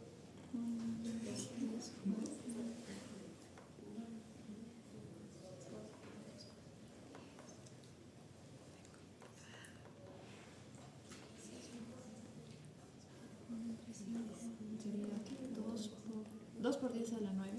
2 por 10 a la 9. ¿Sí? Ya. Entonces solo compare. PFU por mililitro, ¿cierto? Ambos. ¿Sí? Miren, si todo el caso está ligado, cuando hicimos las primeras preguntas, ¿se acuerdan? Esto era PRNT 90. Y el valor que me debía quedar era de 1,7 por 10 a la 9. Esto es más alto, ¿cierto? Pero acá funciona. Pero acá, no, al revés, ¿cierto? Entonces confirmamos lo mismo que había aquí, ¿cierto? En la primera cantidad, cuando la dilución es más o menos aceptable, funciona. Pero cuando la dilución va bajando, no está funcionando. O sea, probablemente si es que vas diluyendo más, no va a tener efecto. Entonces, yo diría que no, ¿cierto? Y ahí se acaba el caso. ¿Se entendió? ¿O hay dudas? Entonces, doctor, no funcionaría solamente con la segunda. Claro, porque no cumple el hecho de que sea PRNT 50 a la proporción de 1,80. Y por ¿Cierto? eso entonces debemos de confirmar que en las dos haya una disminución. Porque en teoría si funciona, cuando vas diluyendo, por lo tanto, tanto funcionaría en el 90 como funcionaría en el 50, y en el 10 probablemente va a estar bajo, pero igual va a funcionar, ¿no? Tal cual lo hemos calculado así. ¿Ok? Pero acá no cuadran esos datos. En las primeras funciona, pero mientras va bajando la dilución no está cuadrando con los volúmenes. ¿Sí? ¿Ok? Entonces no, al parecer no neutraliza como debería neutralizar. ¿Sí? Doctor, ¿podría volver a explicar por qué en ese caso no funcionaba? Porque igual está funcionando, pero al PRNT 90. Sí. ¿Por qué no funciona? El detalle es que cuando tú pruebas esto, imagínate, estás en el laboratorio. Si yo me arriesgo y te digo, mira, a mí me está funcionando con el 90%, o sea, el 10% de las bacterias que quedan te sobreviven, sí funciona, ¿sí? Pero en teoría si tus anticuerpos funcionan, cuando yo les voy bajando el título y se exponen a la misma cantidad de virus, igual debería haber una respuesta, ¿ok? Pero en el PRNT 50 que tú afirmas, según ese acápite número 2, que se debe cumplir cuando la concentración es más de 1,80, en mi caso no lo está haciendo. Porque primero, el PRNT 50 que nosotros nos está marcando supuestamente es a la concentración de 1,40, no más de 1,80. ¿Sí? O sea que el efecto con 1,40 en este momento ni siquiera hay respuesta. O sea, hay respuesta, pero no es a la que tú expones de forma teórica, a la que deberías corresponder. ¿Sí me deja entender? Entonces, si yo hubiera tenido que esto de acá, hubiera correspondido con el 1,80, tal cual como me decía, te la creo. Porque quiere decir de que bajas o no bajas, pero en esas diluciones que te está pidiendo, funciona. ¿Ok? Pero en este caso solo funciona en la primera. Mientras le vas bajando la dilución, no está funcionando. ¿Ok? ¿Sí me dejo entender? O sea, ¿se puede relacionar a la exposición? ¿Cómo es Mientras posible? más les damos eso, menos va a tener efecto. No, es que el detalle es que va a perder funcionalidad del anticuerpo. O sea, mientras esté en una buena concentración, ese anticuerpo va a ser muy funcional, ¿no? Pero mientras lo voy diluyendo, ya no va a tener la misma función frente a casi la misma exposición de virus. ¿Ok? Se va perdiendo funcionalidad en la dilución. Entonces, en el paciente, porque esto es in vitro, ¿verdad? En el paciente in vivo, cuando le dé los anticuerpos neutralizantes a ese paciente, probablemente mientras los anticuerpos estén en su etapa más florida, o sea, recién inyectados, veamos respuesta. Pero cuando vayan perdiendo título, porque obviamente se van a ir distribuyendo en el cuerpo, porque se van a ir distribuyendo, no va a tener efecto con el paso del tiempo. ¿Me van a entender? ¿Sí? ¿Sí, Valika?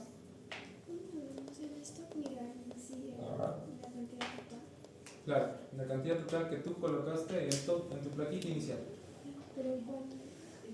Acá. Cuando tú calculaste aquí arriba, O sea, hay un stock inicial por cada claro, de stock viral siempre lo tiene que haber un stock inicial. Es decir, ¿cómo te lo explico? Yo inicié el juego de trabajo al inicio, probando todo lo teórico, porque todo esto era teórico, con 17 células y funcionaba de esta manera el PRNT90 y el PRNT50. Al hacer todo eso quiere decir que mi estudio debería funcionar, porque estoy probando lo que dicen como mi control, ¿cierto? Pero ya cuando me voy a la etapa de los resultados, pues utilizo ya los sueros de los pacientes, ¿sí? Y del donador, en este caso del familiar. Y allí no está corroborando lo que dice allá. O sea, sé que en el PRNT90 sí está habiendo inhibición, porque obviamente en ese momento hay mucha cantidad de anticuerpo y todos son funcionales. ¿Ok? Pero cuando voy bajando, pues ya no están perdiendo funcionalidad. O sea, ya su capacidad de neutralización no es la misma. ¿Sí? ¿Ok? Entonces, ¿cómo se los puedo traducir en español? En el tema del COVID, cuando hicieron esta prueba, pues no funcionó. Y la respuesta es sencilla, ¿no? Porque ese anticuerpo neutralizante que produjo X paciente y con el cual sobrevivió, obviamente primero es de esa persona, ¿sí? Y cuando se lo coloques a otra paciente, no va a ser su mismo anticuerpo, ¿sí? Entonces, para ese paciente va a ser un haloantígeno. ¿Cuáles son los tipos de antígenos, se acuerdan? M, A, G, D, E. ¿Qué? No, la pregunta es más abierta. O sea, existen tres tipos de antígenos: haloantígenos, senoantígenos y autoantígenos. Por ejemplo, si te coloco un medicamento, es un senoantígeno, ¿sí? Si te hago una transfusión sanguínea, es un haloantígeno, porque tú también tienes glóbulos rojos, solo que son de otro paciente, ¿sí? Si te entra un virus, es un senoantígeno, porque tú no tienes virus, ¿sí? Y un autoantígeno sería una célula tuya atacando a otra célula tuya, ¿cierto? ¿Sí? ¿Ok?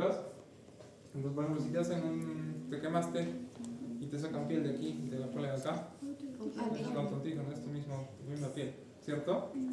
Ya, entonces, a lo que voy es, este anticuerpo que está pasando al paciente, que viene del familiar, él también tiene un anticuerpo. Entonces va a funcionar como un haloantígeno. Por lo tanto, el sistema inmunológico del paciente, de alguna forma u otra, si bien son anticuerpos igual que van a intentar luchar contra el virus, el paciente también va a generar una respuesta frente a ese anticuerpo, porque es extraño para él. ¿Sí? Entonces eso era lo que se esperaba, ¿no? Si yo utilizaba anticuerpos neutralizantes, probablemente el paciente de alguna forma u otra va a generar también una respuesta a ese anticuerpo que le estoy pasando. ¿Sí? ¿Ok? Porque lo va a reconocer como extraño. Entonces al inicio, mientras estén en la primera inyectada, pues obviamente en ese momento hay un montón de anticuerpos y va a funcionar. Pero mientras vaya perdiendo el título en el cuerpo, porque el cuerpo lo va a ir eliminando, el sistema inmunológico lo va a ir reconociendo, pues ya no va a tener efecto. Entonces tal vez en la primera inyectada ese efecto, pero en la siguiente va cayendo y ya. ¿No? Entonces sí podría servir como una medida, digamos, primaria, pero no como un Paliativa, tratamiento. ¿no? Pero no es que lo vaya a curar, a eso vamos, ¿no? O sea, no lo va a curar. ¿Sí? ¿Acá? La plasmaféresis funcionó un poquito mejor todavía, el plasma convaleciente, porque obviamente a ese paciente, al paciente lo metías a una máquina y le quitabas todo su plasma. Si le quitabas todo su plasma, ¿qué te llevabas con el plasma del paciente? Anticuerpos. Los anticuerpos. Y si me llenaba los anticuerpos del paciente, quiere decir que era un paciente con COVID, pero sin ya respuesta inmune, ¿no? Porque me estaba bajando todos sus anticuerpos. Obviamente iba a seguir produciendo, pero por lo menos le bajaba la mayor parte de anticuerpos y ya no se desencadenaba ni la cascada inmunológica tan severa como era, ni tampoco la cantidad de anticuerpos que normalmente debería tener, ¿sí? Ni el daño endotelial. Pero, ¿qué pasa si a un paciente le quitan los anticuerpos? Se se queda sin defensas, exacto, y eso pasó. O sea, le hacías plasmaféresis al paciente, le quitabas los anticuerpos, parabas por lo menos o frenabas la actividad del COVID, pero al día siguiente o no al día siguiente, a los siguientes días ya tenías un paciente que estaba saliendo del COVID tal vez, pero ahora está infectado con otra cosa, porque lo dejas sin anticuerpos, ¿cierto? Entonces era muy susceptible. Las plasmaféresis te llevan a infecciones o sobreinfecciones. Entonces las dos cosas pasaron. Con los anticuerpos neutralizantes se fue perdiendo el efecto, porque este inmunológico reconocía el anticuerpo como extraño, como un haloantígeno. Y en el caso de la plasmaféresis, le quitabas todos los anticuerpos, pero después se terminaba sobreinfectando, ¿no? Entonces por eso realmente no funcionaba nada. El anticuerpo monoclonal todavía tenía algo más. ¿Qué? Desde el punto de vista inmunológico, ya que tenemos... Sí, está bien. ¿Cómo funcionaba el anticuerpo monoclonal? ¿Se acuerdan cómo les dije que se llamaba un anticuerpo monoclonal? Se le cambiaba el fragmento variable. ¿Sí? Entonces, básicamente, ¿qué es lo que piensas que hace Valeshka?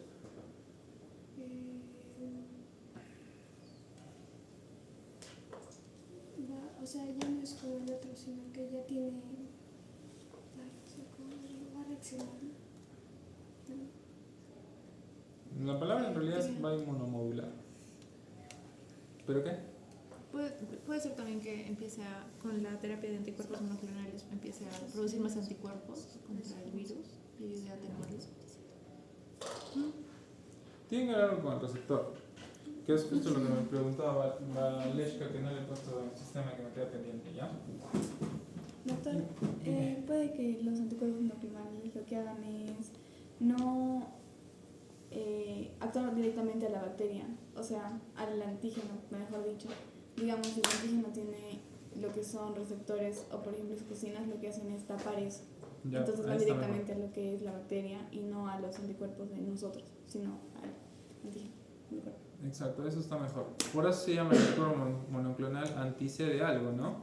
Por ejemplo, el más común en el área hospitalaria es rituximab, que es el anti-CD20, ¿sí?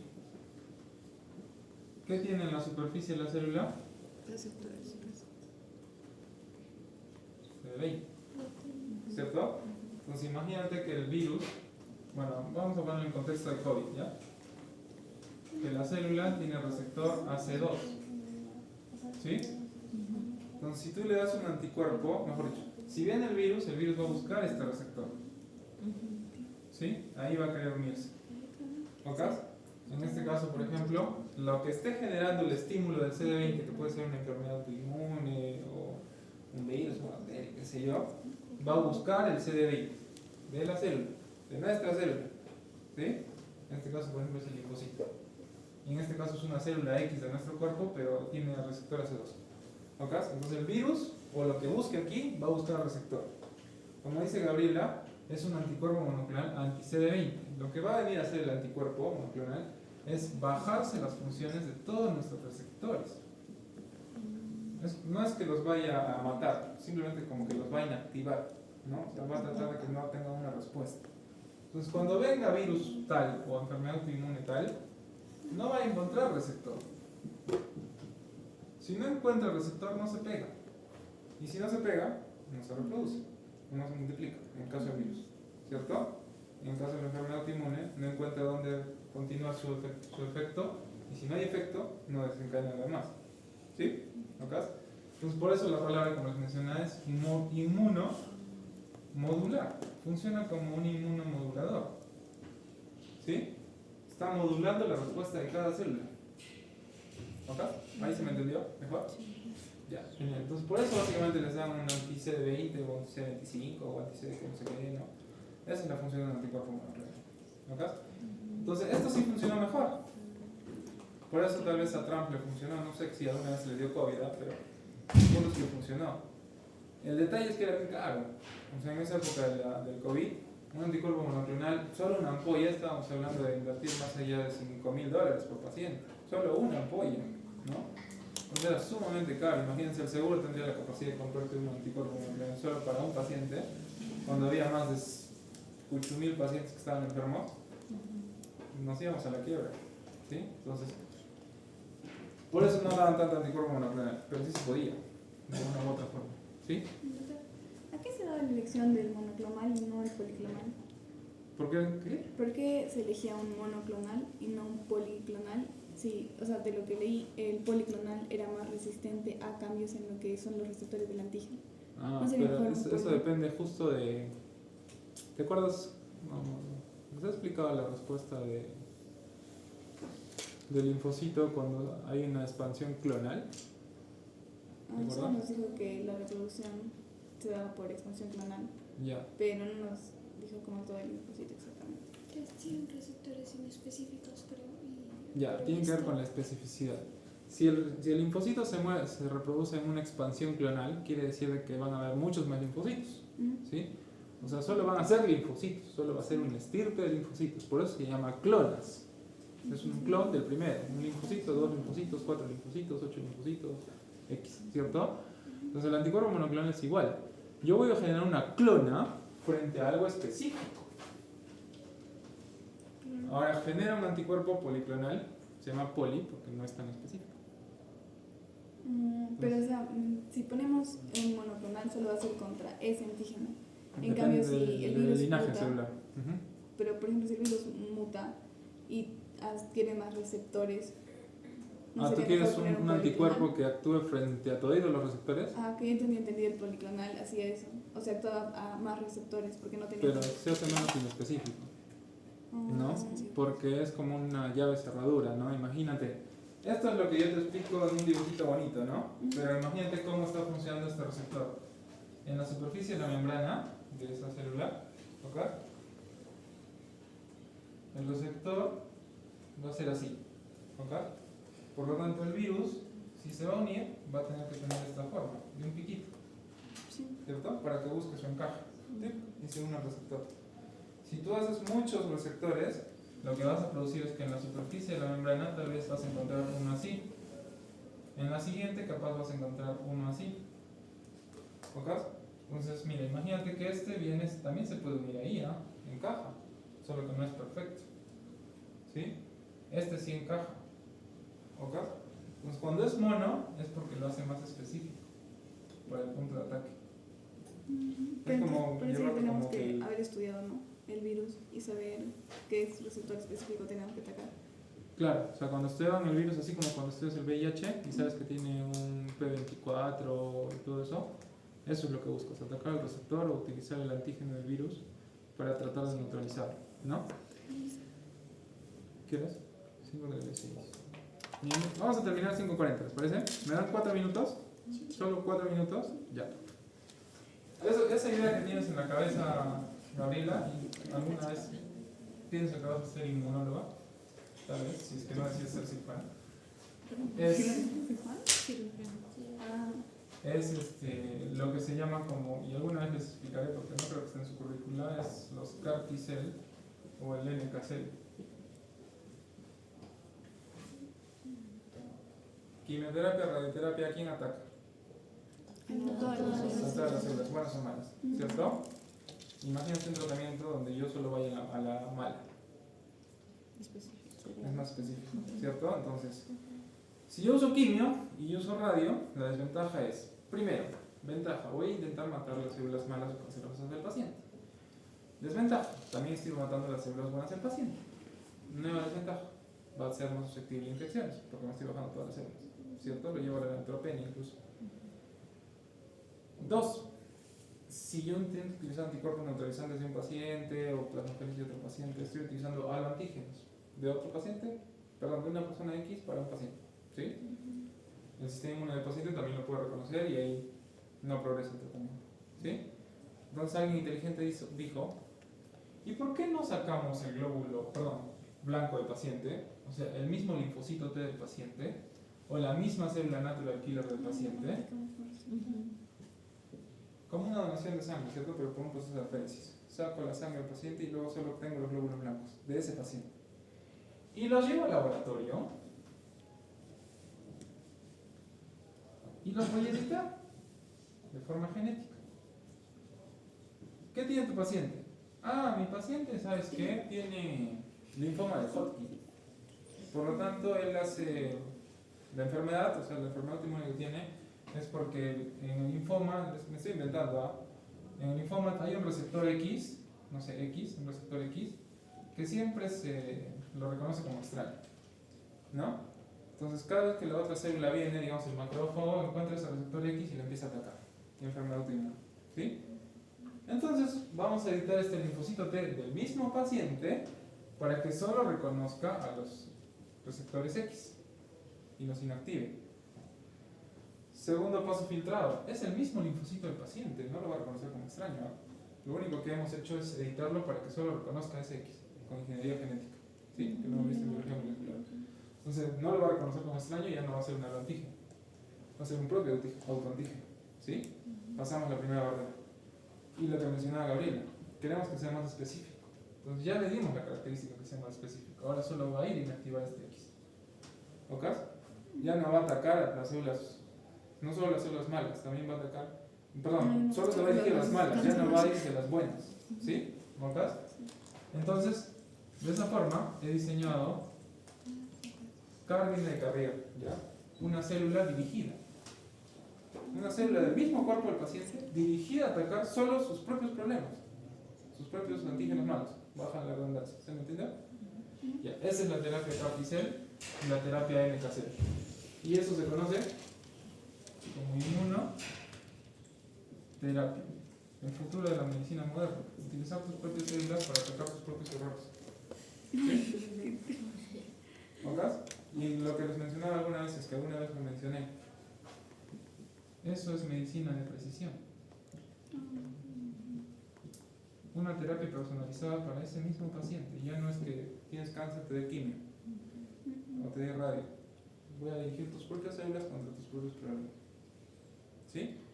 Y a partir de allí, porque obviamente les dije que acá hay ingeniería genética, viene la parte de la edición genética, ¿no? Entonces, no muy corto, o sea, no muy lejos. Cuando ustedes ya sean profesionales, y si quieren y les gusta esto, sacan su teléfono, buscan Latam, Buenos Aires, compran un pasaje, $1000, y se van a Buenos Aires y ya aplican esto. Y ya se utilizan contra linfomas y más. Se utilizan pura inmunoterapia. ¿Alguna vez llegará acá? Sí, pero es bien caro. No solo es uno, son dos, son tres, son cuatro. ¿Sí? Entonces es bien caro, ¿no? ¿Cómo se modifica? O sea, se usan muchas cosas. Para modificarlo. Esto es pura ingeniería genética, es como que, a ver. Haz que tu linfocito T,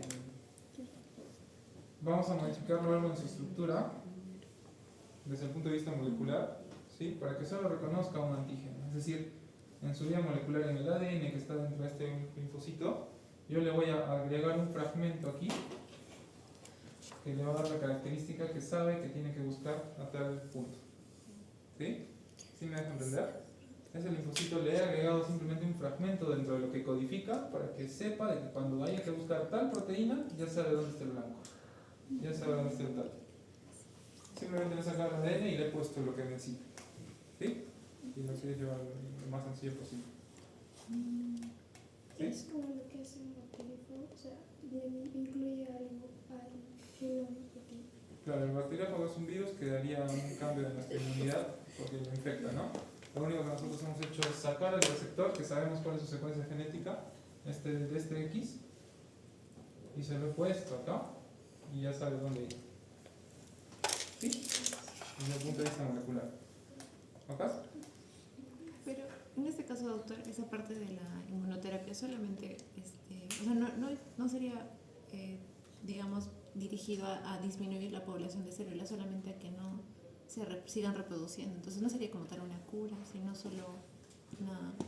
O sea, si inactivas los genes, perdón, los receptores que no tienen que aparecer en la enfermedad, no va a aparecer la enfermedad, ¿no? A eso me refiero. Y si no hay receptores, por lo tanto no hay donde unirse y no va a desencadenar síntomas en el paciente. Pero no es tan sencillo como creen. O sea, si bien funciona la inmunoterapia, de hecho, yo les he puesto la palabra de linfoma Hodgkin porque hoy en día el CAR-T-cell o las NK-cell más funcionan con Hodgkin. Ya lo están probando con otras enfermedades, me refiero a cáncer de carácter sólido, ¿sí? Porque el Hodgkin es sangre igual. ¿Ok? Pero, a ver, ya para terminar, ¿Qué creen que puede pasar ahí para que la cosa no se complique un poco? No sé, porque hasta ahí suena bonito. Doctor, ya hemos descubierto todo. Bueno, yo no, ya descubrió alguien más. ¿Qué es lo peor que puede pasar? Compatibilidad genética. Que salga mal la mutación. O sea, esa modificación. Esa modificación genética. Que salga mal esta mutación, ya, y si es que sale mal, ¿qué va a pasar? Que te puede atacar otras células del mismo organismo, ¿sí? Y eso tal cual se conoce como respuesta de citoquinas, y esa es la principal complicación de la CNK-cel y la CAR-T-cell, que cuando estás tratando con pura inmunoterapia a tu paciente, se desencadena una respuesta de citoquinas tan brutal que la respuesta inmune sea mucho más severa en el paciente. Y ahí ya no vas a tener una célula muerta por quimio o radioterapia, vas a tener un paciente con un sistema inmunológico totalmente loco, ¿no? Entonces, si el paciente se queda sin sistema inmune, bueno, y eso pasa, ¿no? O sea, sí se utiliza la CAR-T-cell y la NK-cell, todavía sigue en investigación, sí tiene efectos beneficiosos y se ha visto que ha desaparecido el linfoma en su buena cantidad, incluso ha habido cura, pero cuando lo están probando con otro tipo de cáncer, se desencadenan esos problemas. ¿Sí? De ahí viene.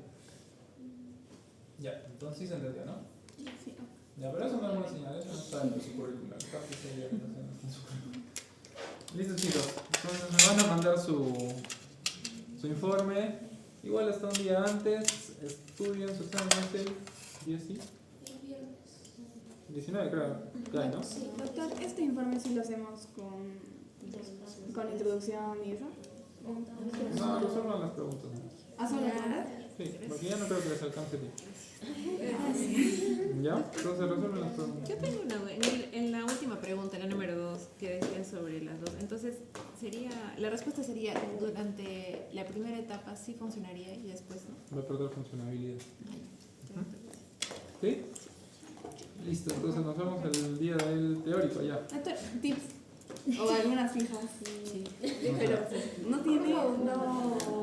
No tengo, o sea, pues podría tener las mías, pero las de las doctoras no sé. Fijas. Doctor, el práctico sí lo hace solo usted. No, igual lo vamos a mezclar. Igual lo vamos a mezclar. Fijas, vamos a ver. Estoy redactando uno. Yo he redactado puro caso clínico, eso sí les voy a decir. No les voy a mentir. Entonces, básicamente, como está relacionado a micro, no sé, les doy un ejemplo, ¿ya? Paciente de 25 años que ingresa con el diagnóstico de tuberculosis o sala de emergencia, ¿no? Que viene usando tratamiento con tuberculostáticos, isoniazida, pirocinemia, tambutal, que de un momento a otro presenta rash, o sea, alergia, ¿cierto? Es una reacción inmunológica. ¿Qué es? Bueno, la pregunta sería, ¿qué tipo de inmunoglobulina se ha elevado en la respuesta de este paciente? IgG, IgM, IgE. Es alérgico. O sea, tienen que leer la pregunta, ¿no? ¿Qué tipo de inmunoglobulina se ha elevado en este tipo de paciente? Si les dice en este tipo de paciente la IgE, probablemente es una reacción alérgica. Ahora cambio la pregunta, ¿no? Como respuesta inmune, ¿cuál es la primera respuesta humoral de ese paciente? Producir M. Porque todas las pacientes producen M. Después de la M recién aparece la G, ¿no? Otro ejemplo, no sé, a ver. Paciente que tiene virus paciente que de 5 años que desencadena varicela, ¿sí? Que cura su enfermedad de forma natural, va con el pediatra, Pasado 20 años tiene un proceso de estrés y hace un dermatoma a nivel de la torácica 12 hasta la L4 y presenta lesiones ulcerativas, no sé. Dándole el diagnóstico de herpes zóster. ¿Qué tipo de respuesta inmune es? ¿Primaria? ¿Secundaria? Porque elevó la IgG, que ya está activa en un momento, ¿cierto? Ya, ahí está, la respuesta. Algo así. ¿Qué? Preguntar de proteínas de superficie. Como el CCD20, CC6. Ah, bueno, no sé, eso yo no he puesto, pero si quieres.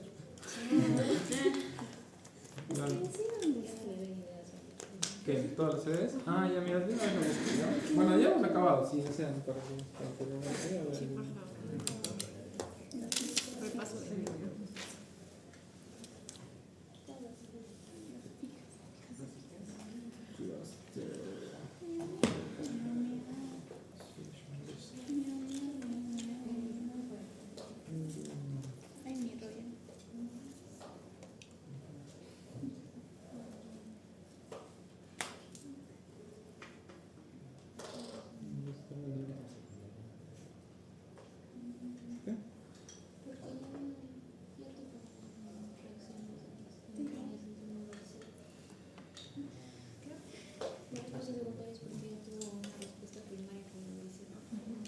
Y generan inmunoglobulinas.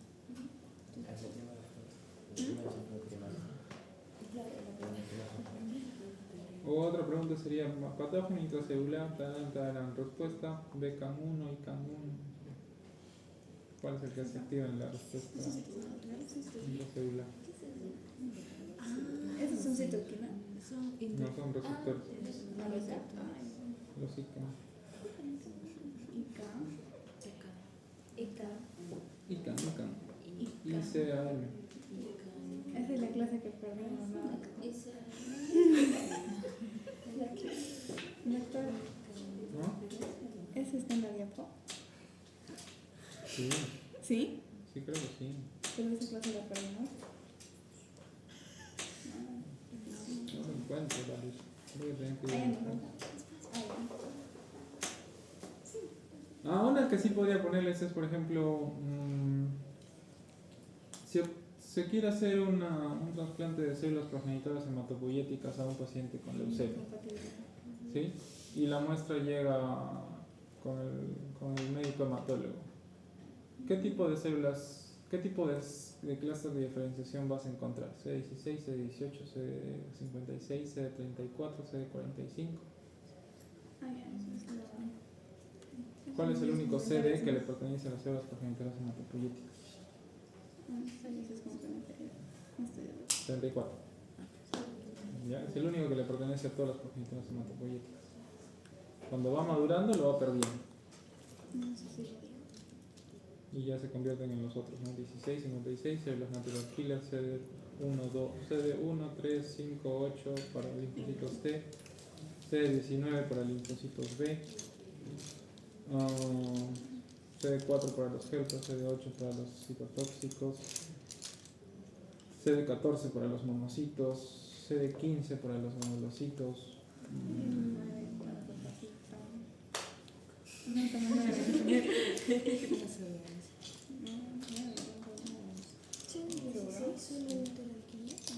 Sí, 16, 56 es propio natural killer.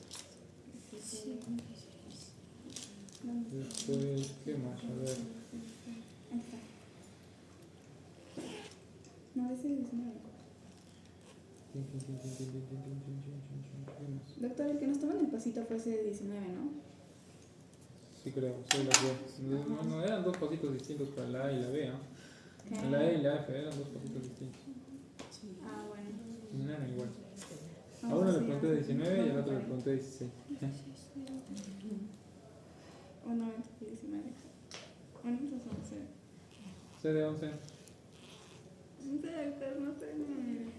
dendríticas. Salvo una. Ahí sí, miren, ahí en su.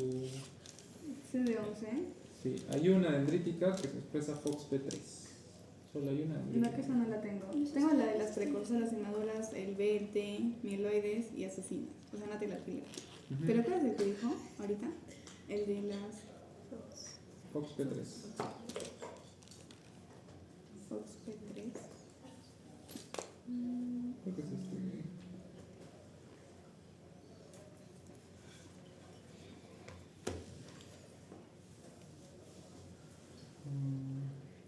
Oye, ya miren otra. Paciente que ingresa con. Paciente de, no sé, 25 años que ingresa por emergencia.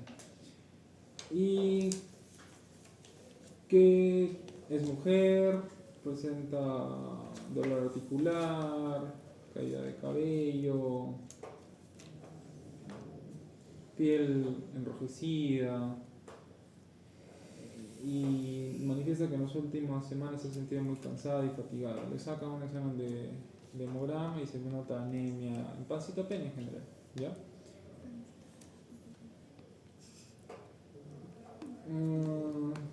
Su función hepática está elevada.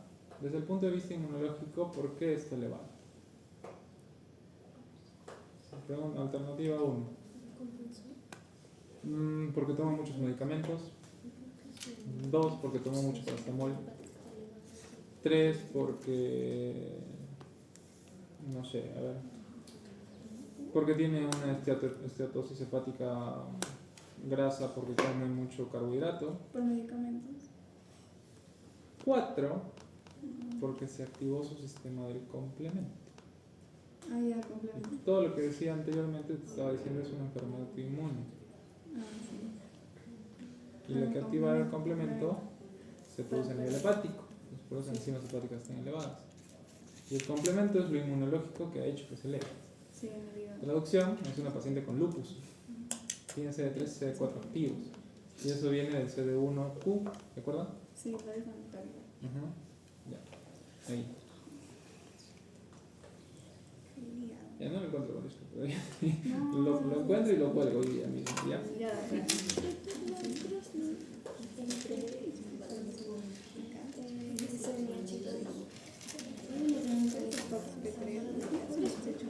Sí, a ver, ¿cuál es? A ver, dice un adulto mayor. Estamos bien. Un adulto mayor con diabetes desarrolla una ampolla en el talón, la cual se infecta. Ya. Acude a su servicio de urgencias y usted realiza un lavado de la herida y inicia antibióticos debido a que también hizo fiebre, hipotensión. Y usted ve que las zonas alrededor de la ampolla están eritematosis. ¿Cómo es que la toxina responsable de los síntomas causa esos signos? Entonces, se activó el complemento, se activó la respuesta de la expresión de interleuquina, el crossing, el complejo médico, esa es, ¿no? Primero, paciente adulto mayor con diabetes que tiene una úlcera en el pie.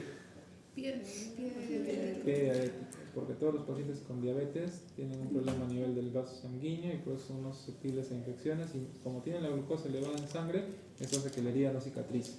Ya, pie diabético. ¿Qué más dice? Que le inician antibióticos, obvio, porque está con fiebre, hipotensión, eso quiere decir que está en sepsis, ¿no? Si está en sepsis y la hipotensión es lo que corrobora de que puede estar yendo al shock séptico, porque la hipotensión lo lleva al shock, ¿sí? Entonces, ¿cómo está respondiendo el sistema inmunológico? Obvio, es una herida. Si es una herida, lo que quiere decir que primero lo va a reconocer su neutrófilo, todo eso, ¿cierto? Pero eso no es lo que va a desencadenar la respuesta inmune. Eso es lo natural del cuerpo. Lo que va a desencadenar la respuesta inmune es que la lesión en algún momento tiene que ser presentada por una célula presentadora de antígeno a un linfocito, ¿sí? Entonces, el crosslink se refiere a eso. El linfocito es el único que puede ser, que tiene el receptor TCR, ¿sí? Toll-like, así.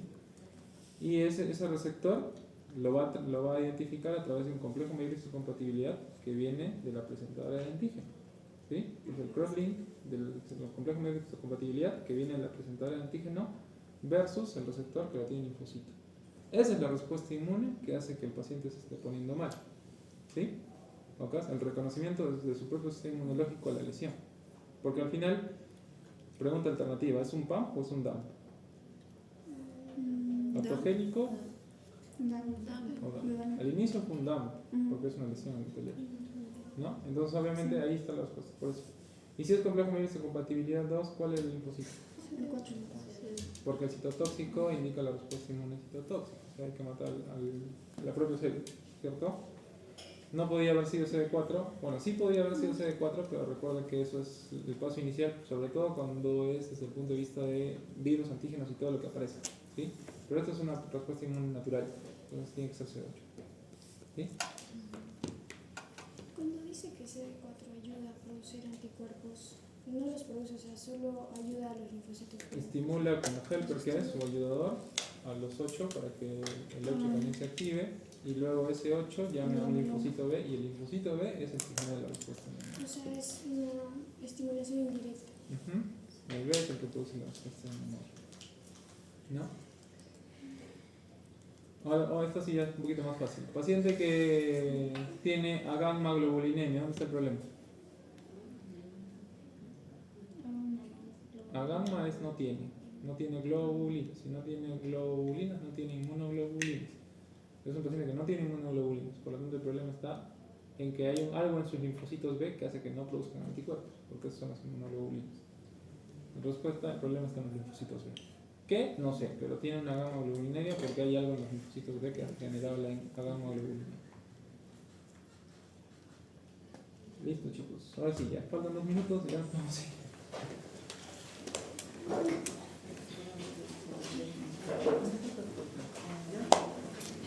Me falta creer.